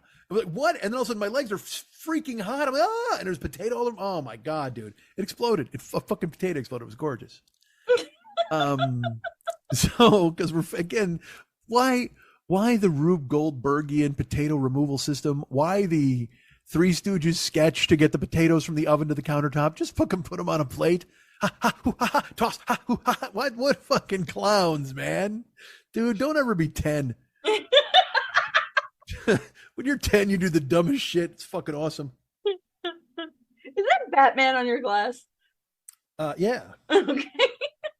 I see it now. I have a 3 glass rotation because it's a giant glass from a theater. Yeah. When I saw the Batman, this was the gift cup at the theater. Yeah. And the other, I have a Gene Simmons Slurpee cup. I have the Batman, and then I have a Paul Stanley Slurpee cup, and that's they each gets a week in the rotation. Hilarious. Yeah, one of them had a spider in it a couple of weeks ago, which was not good. But I still don't know what you had for lunch. We'll how get are you? There. We'll get there at some point, right? Well, when I went with Lenny, I got a baked potato a couple of weeks ago. It was more like a month ago, probably 3 weeks ago. And I'd usually get a baked potato from there and I would add brisket. I added brisket this day. I hadn't usually. And like I said, if you get a potato and you bring it to your house, it's $1 and you fucking cook the goddamn thing. But like you said, it takes a month. So I'm like, fuck, let these guys make my fucking potatoes. And also, it brings back memories because that's all food is texture and memories. And it brings back the ideal of the best thing I've ever eaten in a ballpark. I've had amazing things in ballparks. They make really good food. They've changed the game with a lot of that. But when I went to Houston, Texas with my friend Jimmy Pardo, they had a baked potato stuffed with barbecue, like rib meat, and it was a giant fucking canoe filled with, with fucking barbecue inside it, and butter and fucking sour cream and scallions, just loaded potato stuffed with rib meat barbecue. So fucking good. And it was funny because this is fat me who had no shame. It was bad enough I'm at a ball game and I weigh 400 pounds. You know what I mean? Like, people just look at me already like, Jesus Christ, how is this Volkswagen walking through this fucking concourse? But then I ordered that potato, and I ordered it like the 7th inning. It was like, we were hungry, and I was like, fuck. Because it was, we had hot dogs, whatever the fuck, but of course that's not enough. When I'm in a ballpark in a different place, I want to know what's weird there. Yeah. Like when I went to San Diego, you can have sushi or fish tacos, that kind of thing. It's certain ballparks have certain things. In Philly, they have cheesesteaks and all that stuff, the broccoli rabe sandwich. So I in Houston, I bought this potato and I ate it like a fucking taco.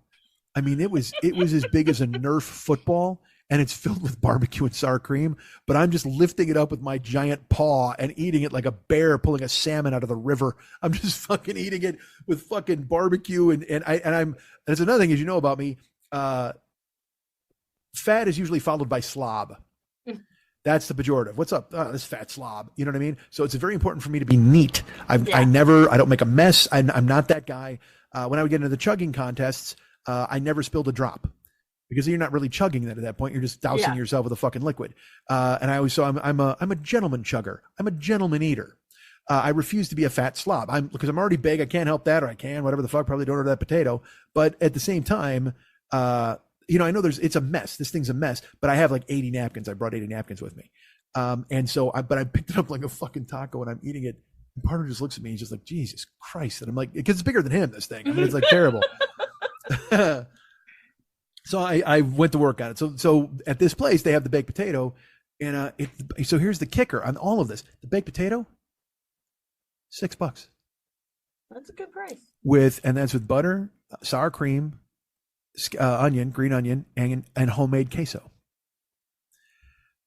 So I'm like, well, that's an amazing deal. Plus, you can get brisket or pulled pork inside this potato for just $3 more, which is amazing. It's a really good deal considering a half rack of ribs is $18. Yeah. You know what I mean? So a potato with fucking meat in it, it's like, that's amazing. So I was with Lenny and I got a brisket potato and it was fucking glorious. Now again, did it take me 3 days to eat it? It did. So, but that's fine. I don't mind. Dude, sometime I'll tell you this, because I've done this before. If you get a potato from them, I did this during the pandemic. I do this a lot with leftover. You ever go to Five Guys and get their fries? No. No, have you heard the legend of the Five Guys fries? I've had them once, but I don't go very often. Yeah. No, you open the bag and it looks like the suicide forest in Japan. I mean, it is just 8 million twigs. It is so, they give you so many fries, it's ridiculous. I mean, you can't even carry it. It's so huge. So I would order those, and then I would only eat a certain amount with my hamburger, and then the next day I would dice up those potatoes and cook them with eggs. Oh, dude, those are good. Those are fucking good. They're so good. I'm the fattest man in the world. So so I would do that with this baked potato too, because then the baked potato's got like the butter and the sour cream and it's kind of creamy. So then you heat that up in the cast iron skillet. It's almost like you flip it. It's almost like it comes like I don't want to say potato pancake. Yeah, or a corn pudding. Almost, it's got that consistency, like that stuff you get at El Torito, the little fucking that corn hitchhiker who comes on the side of your plate. Yeah, I love that stuff. So I would just cook that in the skillet, whatever. So I have leftovers I eat. So I for some reason I had the potato in my brain. I almost ordered for dinner yesterday and I was like, nah, I'm not going to fucking do this. Instead, I'm going to make 2 boxes of Kraft macaroni and cheese and not finish it. What an animal. What a fucking animal. This I should just communicate this podcast in bear growls because that's how I fucking eat. I don't know how to, I can't do a bear growl, but I can do a Chewbacca growl. And I lost my voice, by the way. I don't know if you can, my voice sounds a lot better today, but if we would have done this show 2 days ago, forget it. I mean, I would have had to fucking postpone, because, this weekend, if you saw on this past weekend, there was a tribute concert. Did you know this? I don't know. Perhaps you didn't. You're laughing at me and I don't know why. What's happening? I'm never going to find out what happened with lunch. Oh, you will. Please trust me. I just remind me that I got to talk about lunch. So on Saturday, the Foo Fighters had a concert. Yes. and it was a tribute to their drummer who has passed away tragically. Yes. And it was a 6.5 hour deal. And my buddy Pat came over to watch it. And if you didn't see it, you should go on of your way to find it, because there's always a tribute show. There's been like Live Aid. There's been all of these concerts. And I'm going to say that this is in the top 10% of all of them. Now, first of all, you got to kind of like this kind of music. If you don't, then you're out, and I totally get it. But the build of this concert from beginning to end, the scheduling of the acts, where they put them, it was absolutely, you couldn't get any better. You could not do it any better. It was phenomenal. And Pat came over, and Wolf Van Halen played on stage with the Foo Fighters. And me and Pat were like, is he going to do Van Halen songs? Because if you don't know this about Wolf, he doesn't do Van Halen songs. He played with Van Halen for years on the road, but now he has his own band, plays his own music. And if you haven't picked up his album, you should, because it's fucking great. And he plays every instrument on it. He sings. He's so good. He's just so talented. So he hasn't played Van Halen on stage. And on social media, he gets his balls busted all the fucking time by fucking pricks who are like, you should just fucking call your uncle and then do Van Halen songs and stuff. And it's just like, dude, this is a 30-year-old man who's got his own career. He's got his own life. Yeah. It's not his job to put you back in high school. You know what I mean? And that's all you're rooting. You're just trying to feel young. That's it. All you're trying to do. Because look, you will never go broke in this fucking world selling people that are high school years back to them. Fucking never. You will make tons of, look at Motley Crue selling out stadiums. People don't give a fuck. They want to go to that bottom drawer and pull out that fucking tank top that they used to wear to concerts, and they want to go and smoke dope and let their kids stay home, and they want to yell the songs that they knew when they were fucking 15. And there's nothing wrong with that. I've said it before. Nostalgia and pussy run the world. They just do. Nostalgia and pussy absolutely run the world. For men. I've heard plenty of ladies partake in both, quite frankly. Well, all right, let's talk about that. I hear what you're saying. No, but I hear what you're saying, and I understand it. But at the same time, the pussy rules the world in making men make also bad decisions and rule against you guys and try to keep you down because they want to control what you can and can't do with your pussy. So that's a version of what I mean where I say it rules the world. It doesn't mean that it makes all the great decisions and it's in charge. It means that a lot of the decisions that men make, objectified.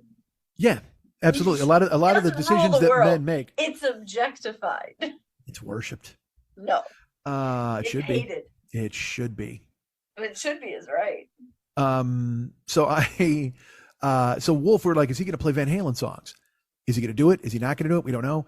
And he comes out on stage. They introduce him. He's on early in the show, and he fucking hits the opening chords of "On Fire" off Van Halen 1. And I was sitting on my couch, and Max was Pat was on the chair, and I had pillows on me, like just on my lap, and I just fucking threw them in the air. And I was like, God damn it. And then he started playing, and he was great. That was the best part. He started the song, but then he was good. And I'm punching. I have a cocktail bench. It's like soft. And I'm just fucking punching it. I'm like, gah, gah, gah. And I'm like, God damn. I was so fucking juiced. And then I cried all through both songs. Yeah. Because he played On Fire, and he played it perfectly.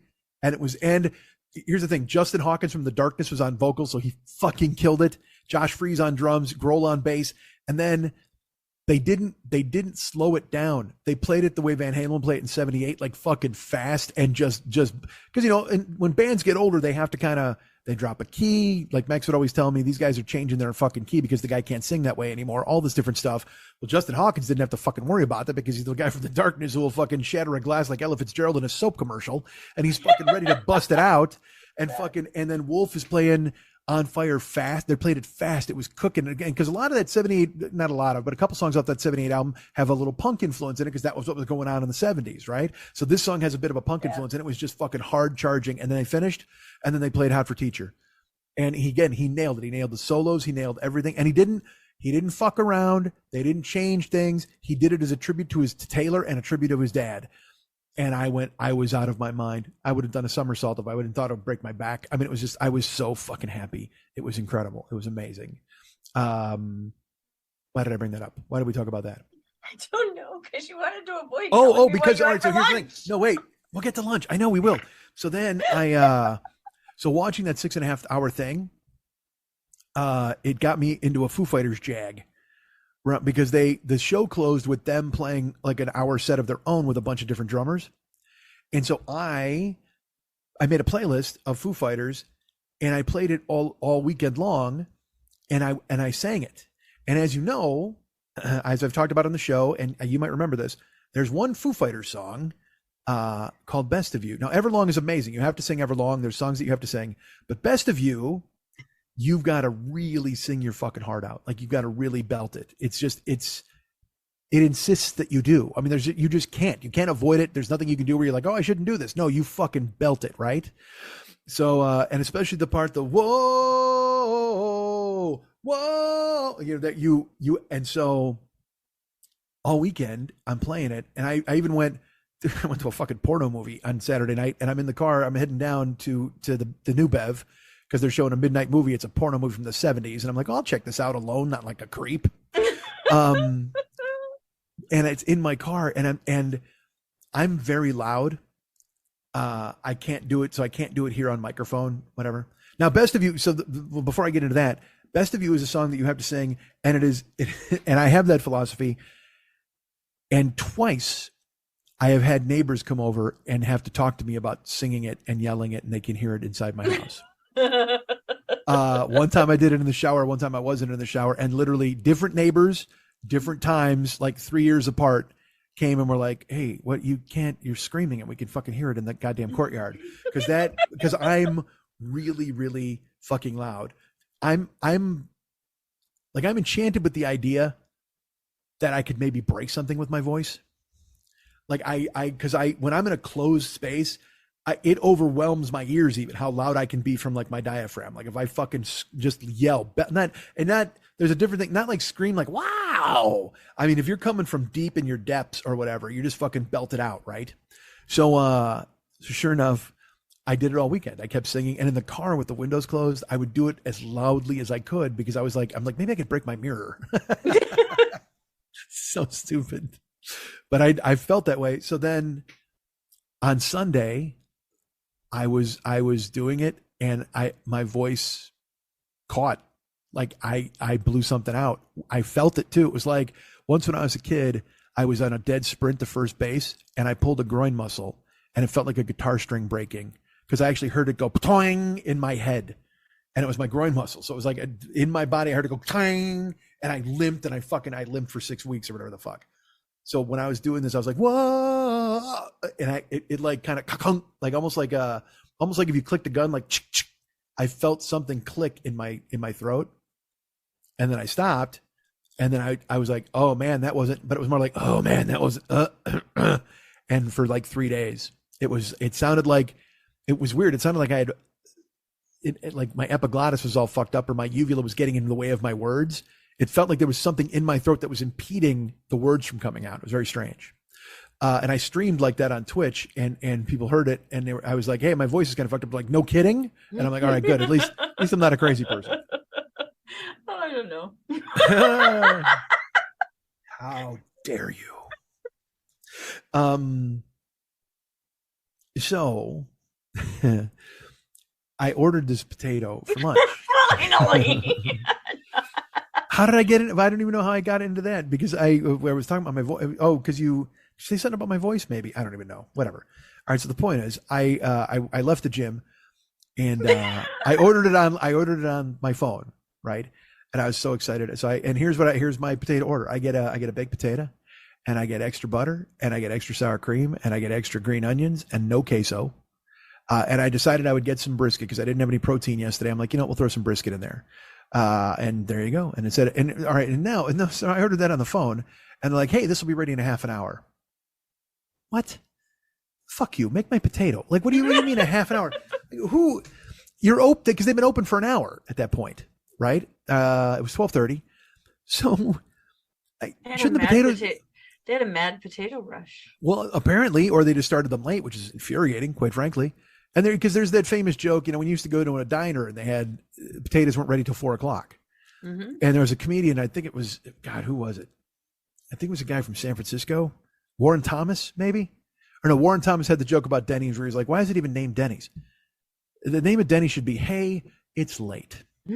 You know what I mean? So I think that's his joke, but I don't remember who the joke was. It was I heard one guy originally do it, and then you heard a million guys do it about how they don't have a baked potato until 4 p.m. It's like, why? What is the guy with the recipe not there? He couldn't make it in, that deal. So when they said a half hour, I'm like, all right, it's fine. Because now I'm in the car on the way there from the gym. And I figure it's going to be grab and go potato. Let's fucking roll, baby. So now they've forced me to go to Gelson's and spend more money on salads. You jerks, how dare you?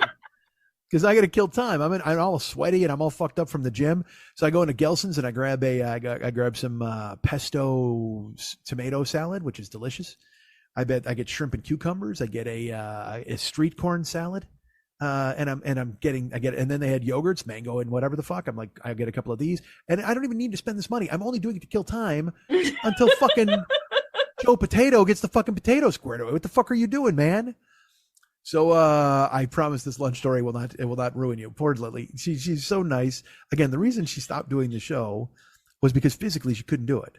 So then I'm like, I getting spoiled because she's on the Zoom now. So I'm like, I just keep talking and her spine is even more out of whack. Like I'm just making her sicker. I am hard to sit for more than an hour at a time. I hear you. I'm your lead paint. I'm your asbestos. I feel terrible. Tell me, I want to hear about lunch. We're getting there. So anyway, when I was a child, so I go to Gelson's, I get all the things I got to get. And then I pull up at the old barbecue joint, which is just right kitty corner from there. I think that's the word we'd use. And I pull up and I walk in. And they're putting the finishing touches on it. The guy's like, we're just about done. And I'm like, it's literally been a half an hour. How dare you? Whatever. They're making my potato. And I've said it's great. And when I paid online, I tipped them. And we can talk about that real quick. I love tipping people. During the pandemic, I was tipping everybody. You know what I mean? But now tipping has gotten bananas because like they have a tip chart by 7-Eleven. I think I talked about that on here. Yeah. There'll also be like someone will like you'll order something and someone will turn the thing around. It'll be an automatic 20% tip and you have to be the one who changes it or whatever the fuck. And it's like people should be tipped for what they do. I totally think so. If they're waiting tables and stuff like that. And I also tip for takeout. Like I tip a couple bucks for takeout. I always have. As you know, I worked for tips. So to me, it's always tip. It's the way to go. But now my thinking has evolved a little bit in that over the pandemic, we were told by restaurant owners how much trouble they were in all the time and how terrible it was. And they put these people into a juice press and made them work their fucking asses off. And then they told us to basically pick up the tab and start tipping these people. It's like, why don't you pay these motherfuckers? Right. And they wouldn't have to be asking for fucking tips. Now, I'm not saying I won't tip. I want to tip and I over tip. But at the same fucking time, my beef's not with the employee. It's with the fucking restaurant owner. It's like, why don't you pay them all $4 more an hour and not pass this fucking thing on to your customer and the shame of having to push a button or change a tip? It's ridiculous. But then also, like I said, you go to these fucking joints where they want, like 7-Eleven wants a tip or whatever the fuck. You're like, what did you do? Jacques? J'accuse. That's what I say. I go a little French. All right. So I tipped these potato guys. I tipped Joe Potato. I walk in, it's done. Finally, I grab it. I go, hey guys, how you doing? Feel free. I go home. And in my head, I got the big decision. I'm like, all right, I'm fresh out the gym and I'm fucking sweaty and sore. I go, do I take a shower here or do I just dive into this fucking potato? God, I can't wait to eat this potato. But if I take a shower, but it's okay. It gives the flavors a chance to blend in. It gives the sour cream a chance to say hi to the cheese. It gives the green onions a chance to say hello to the butter. They all become friends. It's a whole fucking orgy of condiments with potato and it's fucking perfect, right? So I'm like, maybe I give them a chance to blend. But then by the time I got home, I'm like, fuck you, I'm eating this potato, I'm starving. So I changed out of my sweaty clothes and put on old clothes which I pull them out of the basket because look, I live alone and fuck you for judging me. But I grab like a pair of old shorts and I grab an old shirt and I throw it on. I'm like, here we go. And I'm going to watch some Food Network while I go ahead and eat this potato. I'm so excited. And the potato's he's in a plastic house. And then he opened it up and he's in a cardboard house. He lives in a cardboard house, but then that's encased in a plastic house. So I open that up and I try not to break it because I have to reseal it and put it back in the goddamn fridge. And there's my fucking potato, glorious steam hits me in the face. Awesome. Grab a spoon, I grab some water, ice water. But then I go, we got to make ice. So I got to make ice, whatever the fuck. And then I go and I sit down, I turn on my Iron Chef and it's Michael Simon against Nate Appleman. And they're having suckling pig battle. And I can't wait to watch this. And sure enough, So then I sit down and I lean back and I put my feet up on the cocktail bench that I had previously punched, and I put some pillows in my lap that I had previously thrown into the air a couple of days ago, and I balance the potato right in front of me because it's right then it's easier to eat because it's not going to fall. And I take a big scoop of potato and I'm watching it. And I put it in my mouth, and I know fucking instantly that something is wrong. Like, I'm waiting for the comforting taste of butter and potato and sour cream and onion and cheddar in this unholy alliance of delicious lunch. And I put it in my mouth and I'm just like, ugh. Like I knew it wasn't bad. It didn't taste bad. It was just wrong. It tasted fucking wrong. And I went, what the fuck? And there was sour cream on the top of the plastic house and also on the side of the plastic house. And so I ate it and I was like, what the fuck? And then I knew instantly, I was like, oh man, no way. And I swallowed the mouthful of potato that I took, and I took my finger and I ran it across the sour cream that was on the top of the plastic house. I put it in my mouth. It was mayonnaise. Oh. I had asked for extra sour cream. And they had covered my baked potato in fucking extra mayonnaise. And it was this thing, I will tell you, I came in my house and it was dark. Like the blinds were closed because I was just sitting in the dark, air conditioning like a fucking mushroom eating. Because I don't want anybody to look in and go, wow, look at that idiot housing a potato. You know what I mean? It's like, fuck that. But it was, and I immediately, because look, I will tell you this. I like mayonnaise. Okay? I don't have a problem with it. But it's not fucking sour cream and it doesn't belong on a goddamn potato. Yeah. You know what I mean? It's like if you're going to eat pussy and you put your tongue in an ass. You're just like, I like them both. I was just expecting the other. You know what I mean? So I swallowed it. I'm like, oh. And then I wanted to make sure. So I like put my finger like on the sour cream or whatever the white stuff on the potato was. I licked it and I go, no, fuck that. This is mayonnaise. It's either mayonnaise or some kind of like dressing. It was not sour cream, because the whole point of getting a baked potato with butter and sour cream is they're friends. They all play extremely well together. The onions add a little crunch to it. It's just, it's perfect. And I knew instantly when I put it in my mouth, I was like, huh? And so then I went into the kitchen and I opened the blinds so I could look at it.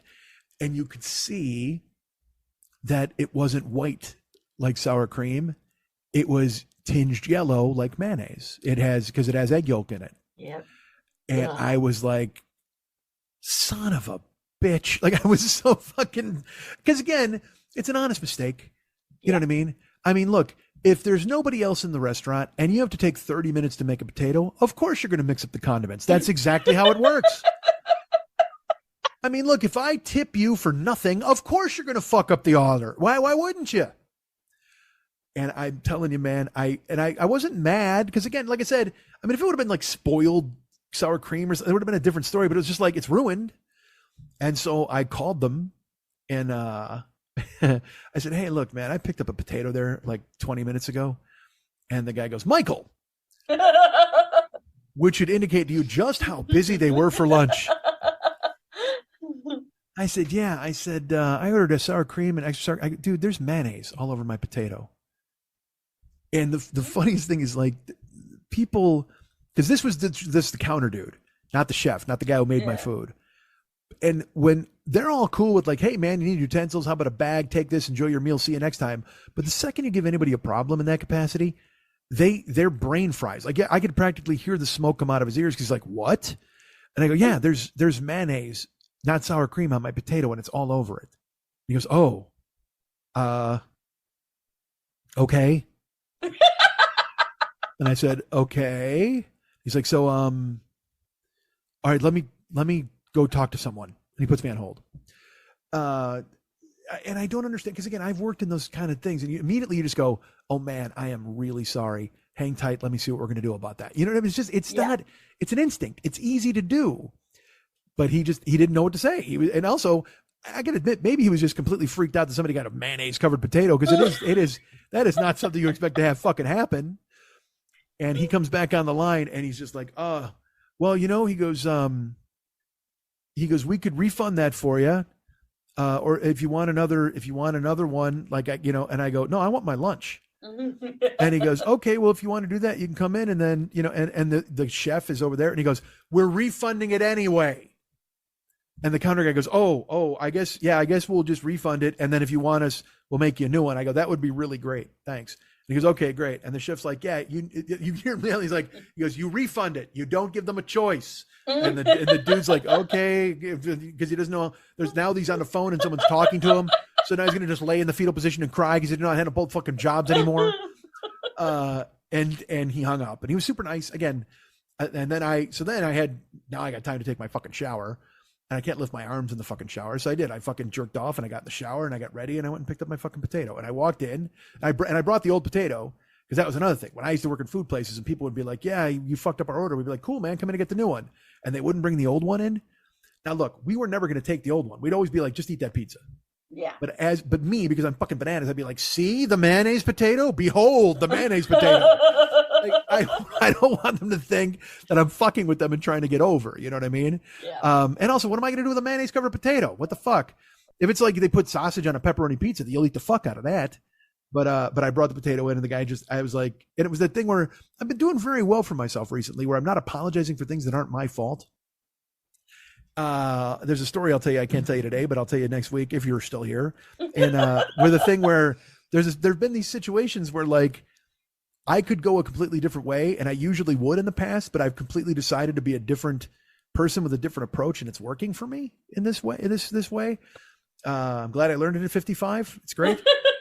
So I didn't come in and so I didn't do this. I also didn't go, hey, you can taste that. Like if you want to see if it's mayonnaise or whatever, you can totally taste it. Like I'm lying and I want to prove to them that it's because normally in the old days I would have done that. Hey, look, I brought it back. Look, if you want to taste it, you can see I'm not lying. I apologize. You know what I mean? I just so I didn't apologize at all, but also I didn't blame them because no, it's a mistake. Yeah, it's a mistake. So I came in, I go, here you go. And he goes, great. He goes, and the guy goes, I'm getting it. I'm fixing it. I'm almost done. And the chef, he's looking and he takes the brisket and he goes, dude, I'm going to load you up with brisket. And he chops a whole bunch. He puts it on.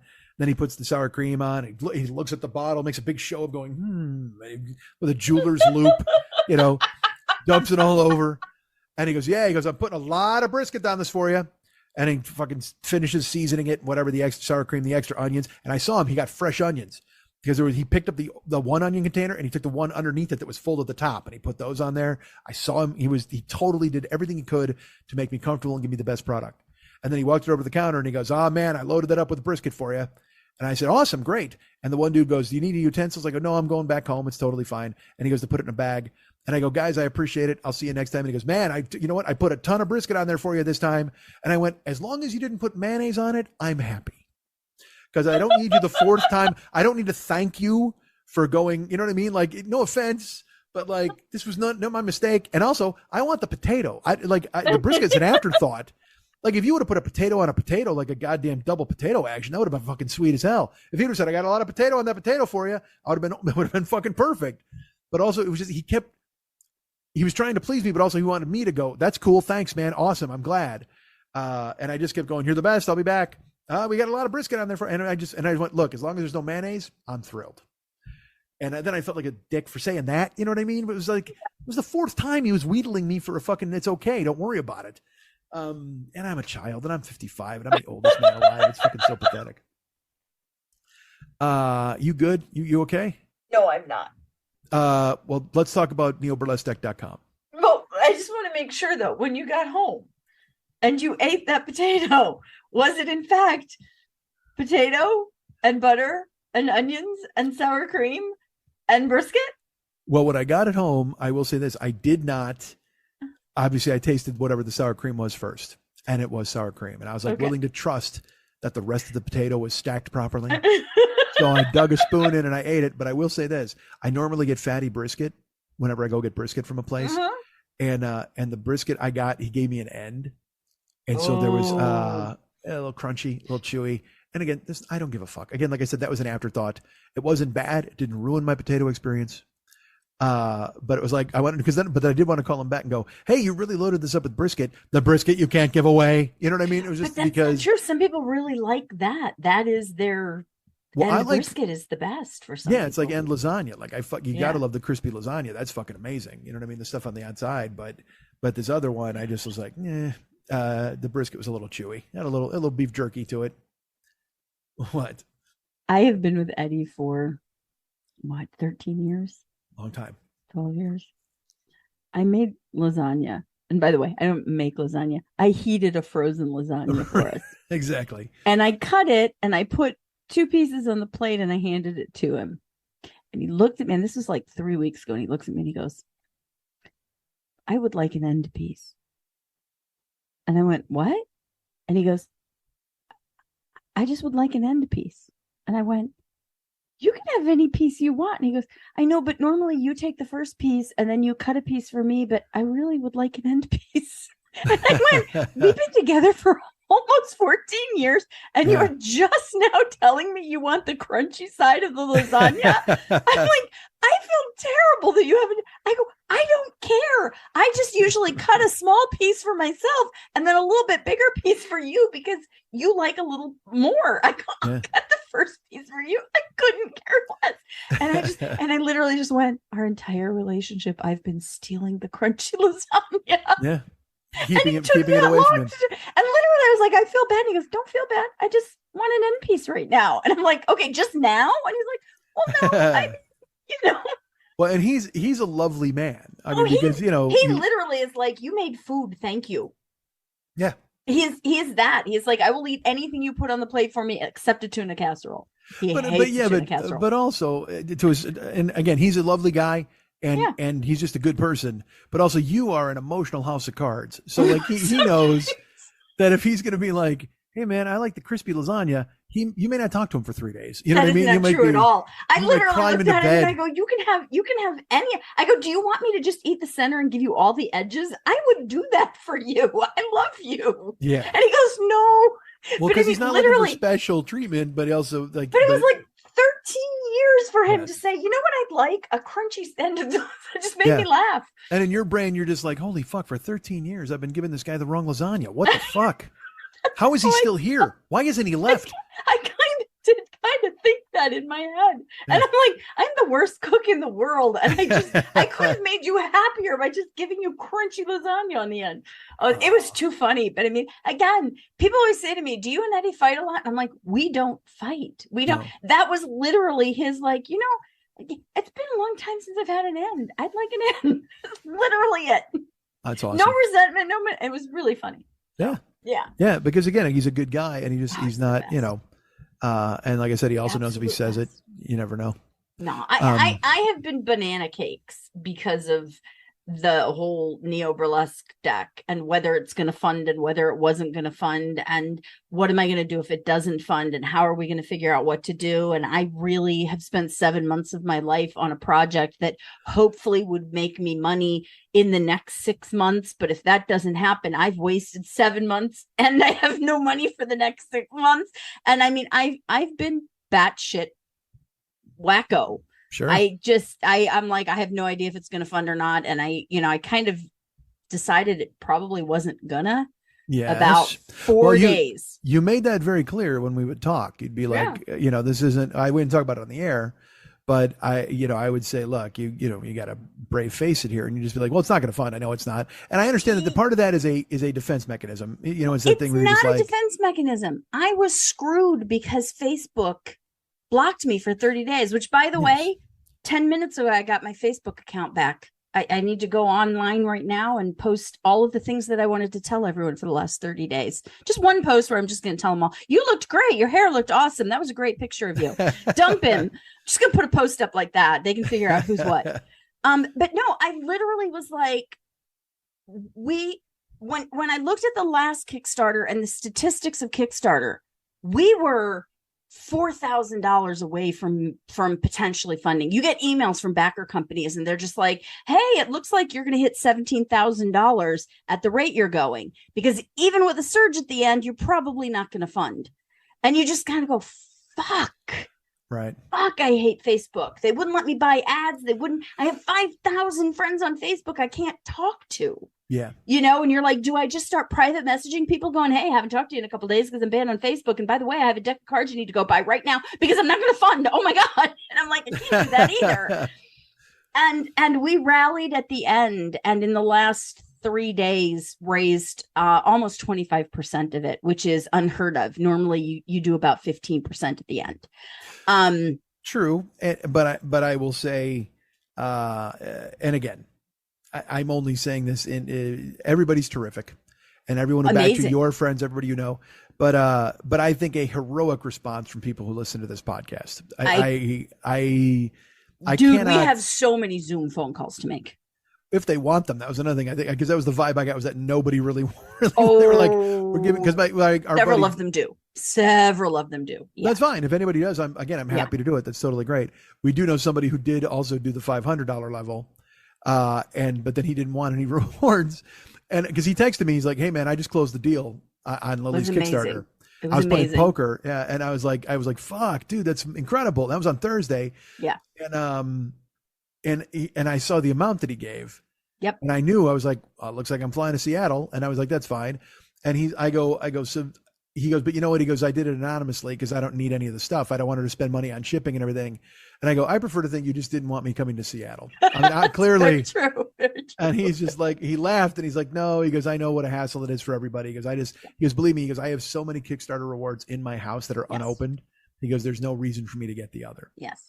So he did say though that he was very important that I got to see the topless calendar that he got. I just get to okay, I'll show it to you right now. I need to be able to see it. That's very important. So just text me the photos. No, I can't do that. I will show it. I'll show it to you right now. There you go. Hold on. Look at the pictures. No, that was really sweet. And I will say that I had a lot of people make like just a $20 donation or a $30 donation, be like, I don't want a deck of cards. I want to see you succeed.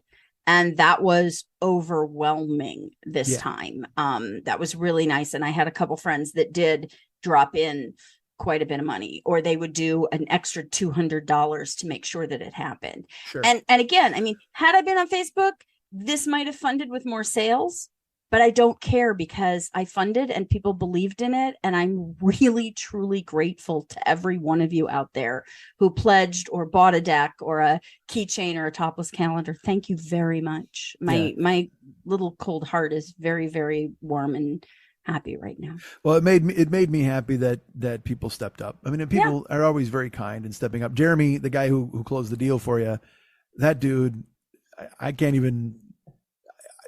I always joke that he and Ahmad are they're from Emerald Alawadi LLC. That's the parent company of Mike Schmidt.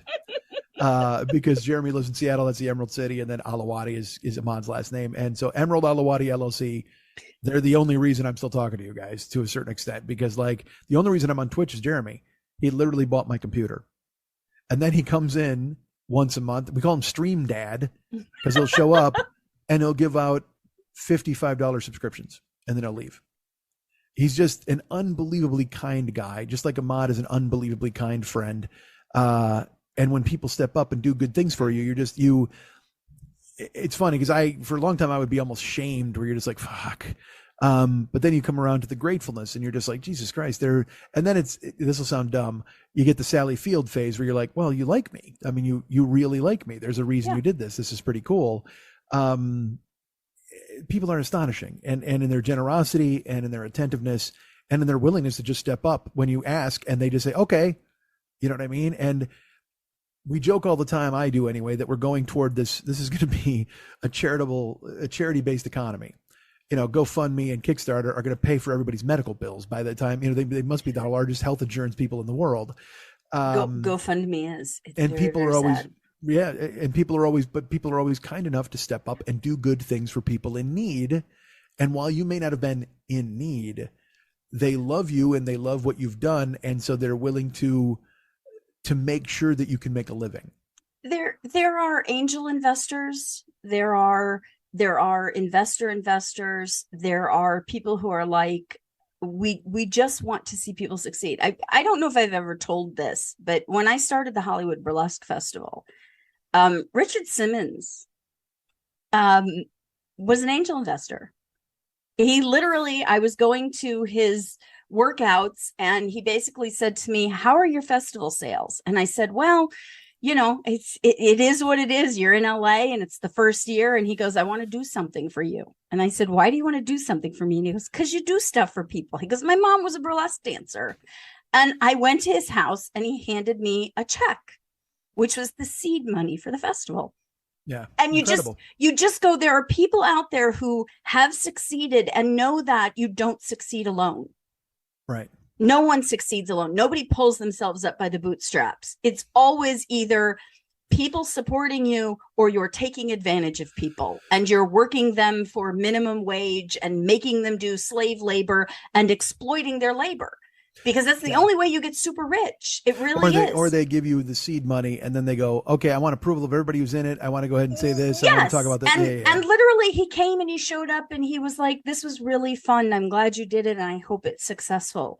And it was just like, holy crap, there are really nice people out there who want to see people succeed. And we're very fortunate in the arts that there are a lot of great people out there that are capable and able to do this. And again, it's one of the things I always said, if I ever struck it rich with any of my businesses, I would feed other businesses. Even Monday Night Teas, I was like, come learn how to produce, start your own show, be my competition, make me be better. I was never like, hiding, you give and everyone succeeds. And I just feel very grateful that there's a lot of people out there like that. And we are both very fortunate that people believe in us.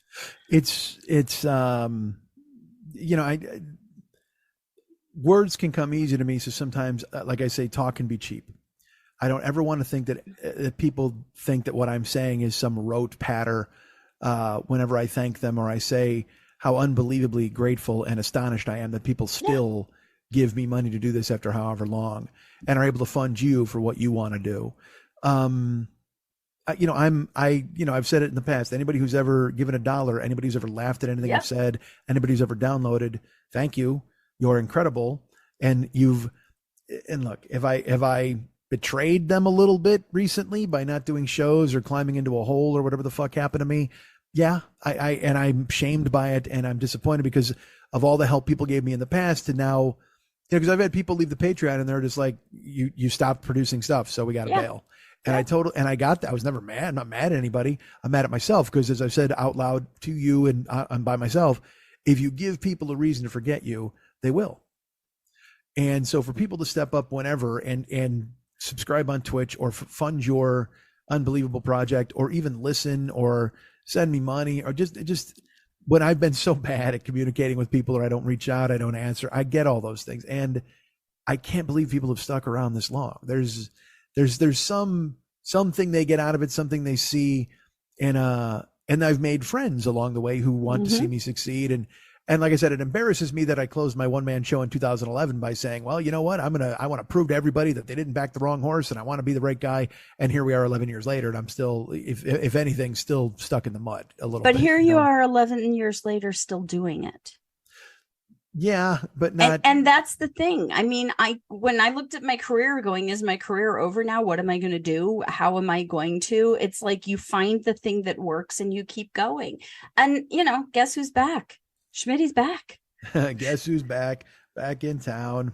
Schmitty's back. But you are, and you're back doing it again. And, maybe me coming here and him helping me fund and us getting back together on a semi-regular basis has motivated, and it all came together the way it was supposed to come together right now. Look, the pandemic sucked for everybody. I'm surprised anybody was doing anything during the pandemic. Well, the first year of shows on the pandemic were fucking awesome because I was filled with fucking rage and mad at, people who wouldn't wear masks and the protesters, all the shit. Yeah. One guy, there's a listener, he works at a grocery store and he took a chunk of what I said and he shared it. He goes, hey, for all my friends who work with me or work in grocery stores, you got to hear this. And he had the chunk on his Facebook page and people were like, who the fuck is that guy? And I was like, it was amazing. It was really cool. But then, after a year or whatever, where you're like, nothing's changing, man. Yeah. It just kept going. So We grow, we change. We did. And I'm enjoying the fact that you're joining me and talking. And all it cost you once again was your physical health, or what was left of it. So that's good news. And on that note, you're going to have to be in a hammock or a grave. I don't know which one you're going to be broadcasting from. Well, you're very nice. I'm happy to be here as long as I can. It's just once we hit the 1.5 hours, I can't sit any longer. I can't hold my head up any longer. Stand up, baby. Start walking around. Then you're like, where are you going? But also I'm making you do it at night, which doesn't help. Maybe if we did an earlier time or whatever the fuck. So look, it's been a great show. It's been fun, and you finally told me the mayonnaise was the problem. Well, tell me that after we still got an hour left. So when we're done at the end of that hour, pardon me? Out. Excuse me? What are you saying? Out. How dare you? Out. What the? No, it is right now. It is 11:04. We have been going for 2 hours. We truly have, and every moment of it has been a blast. But I'm just at the point right now where I can't. I mean, if we could take a 20-minute and I could go lay down and come back, maybe. But no, it's fine. We have done enough for these people. And I gotta tack on the plugs and whatever the fuck else on my own anyway. All right. I am so happy you funded. I'm so happy that we were able to do this, and it wound up paying off in some way. And we were some small part of making sure that you were able to go ahead and do even more of your dreams. I'm really thrilled. I still have a business, and I thank you all for that. We love you, and I love you, and I love them, and I love all of this. Good. Well, we're glad that you're here, and hopefully you'll come back. Will you come back? Maybe. Will there be mayonnaise? Oh my God. Did you ever see that movie? Oh my God, that movie is terrifying. You thought There Will Be Blood was bad. Will There Be Mayonnaise? The sequel was quite disturbing. I can't even. All right. Well, love you. Glad you funded, and we'll talk soon.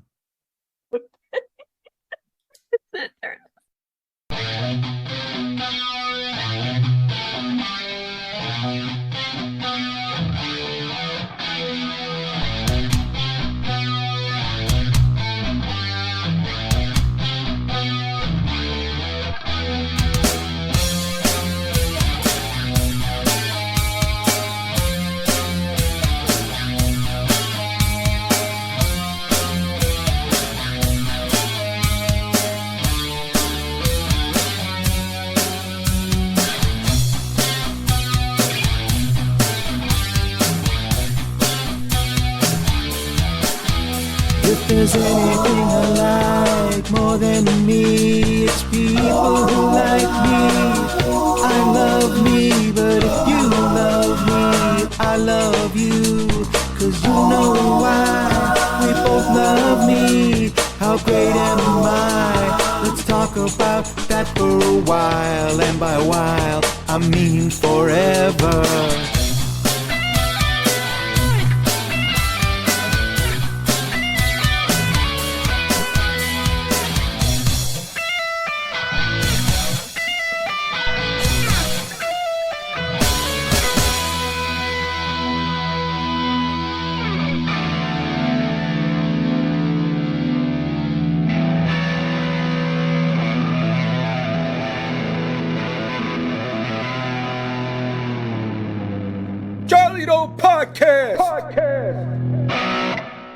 Hi, I'm stand-up comedian and sex symbol Tig Notaro. And I'm actor and writer Cheryl Hines. Before Cheryl and I got into the big business of podcasting together, we were just simply friends. And we're still friends. But now we talk about a different documentary every week on our podcast, Tig and Cheryl, True Story. So whether you love documentaries or just want to hear us slowly lose our minds, check out Tig and Cheryl, True Story, wherever you get your podcasts. All right, cool.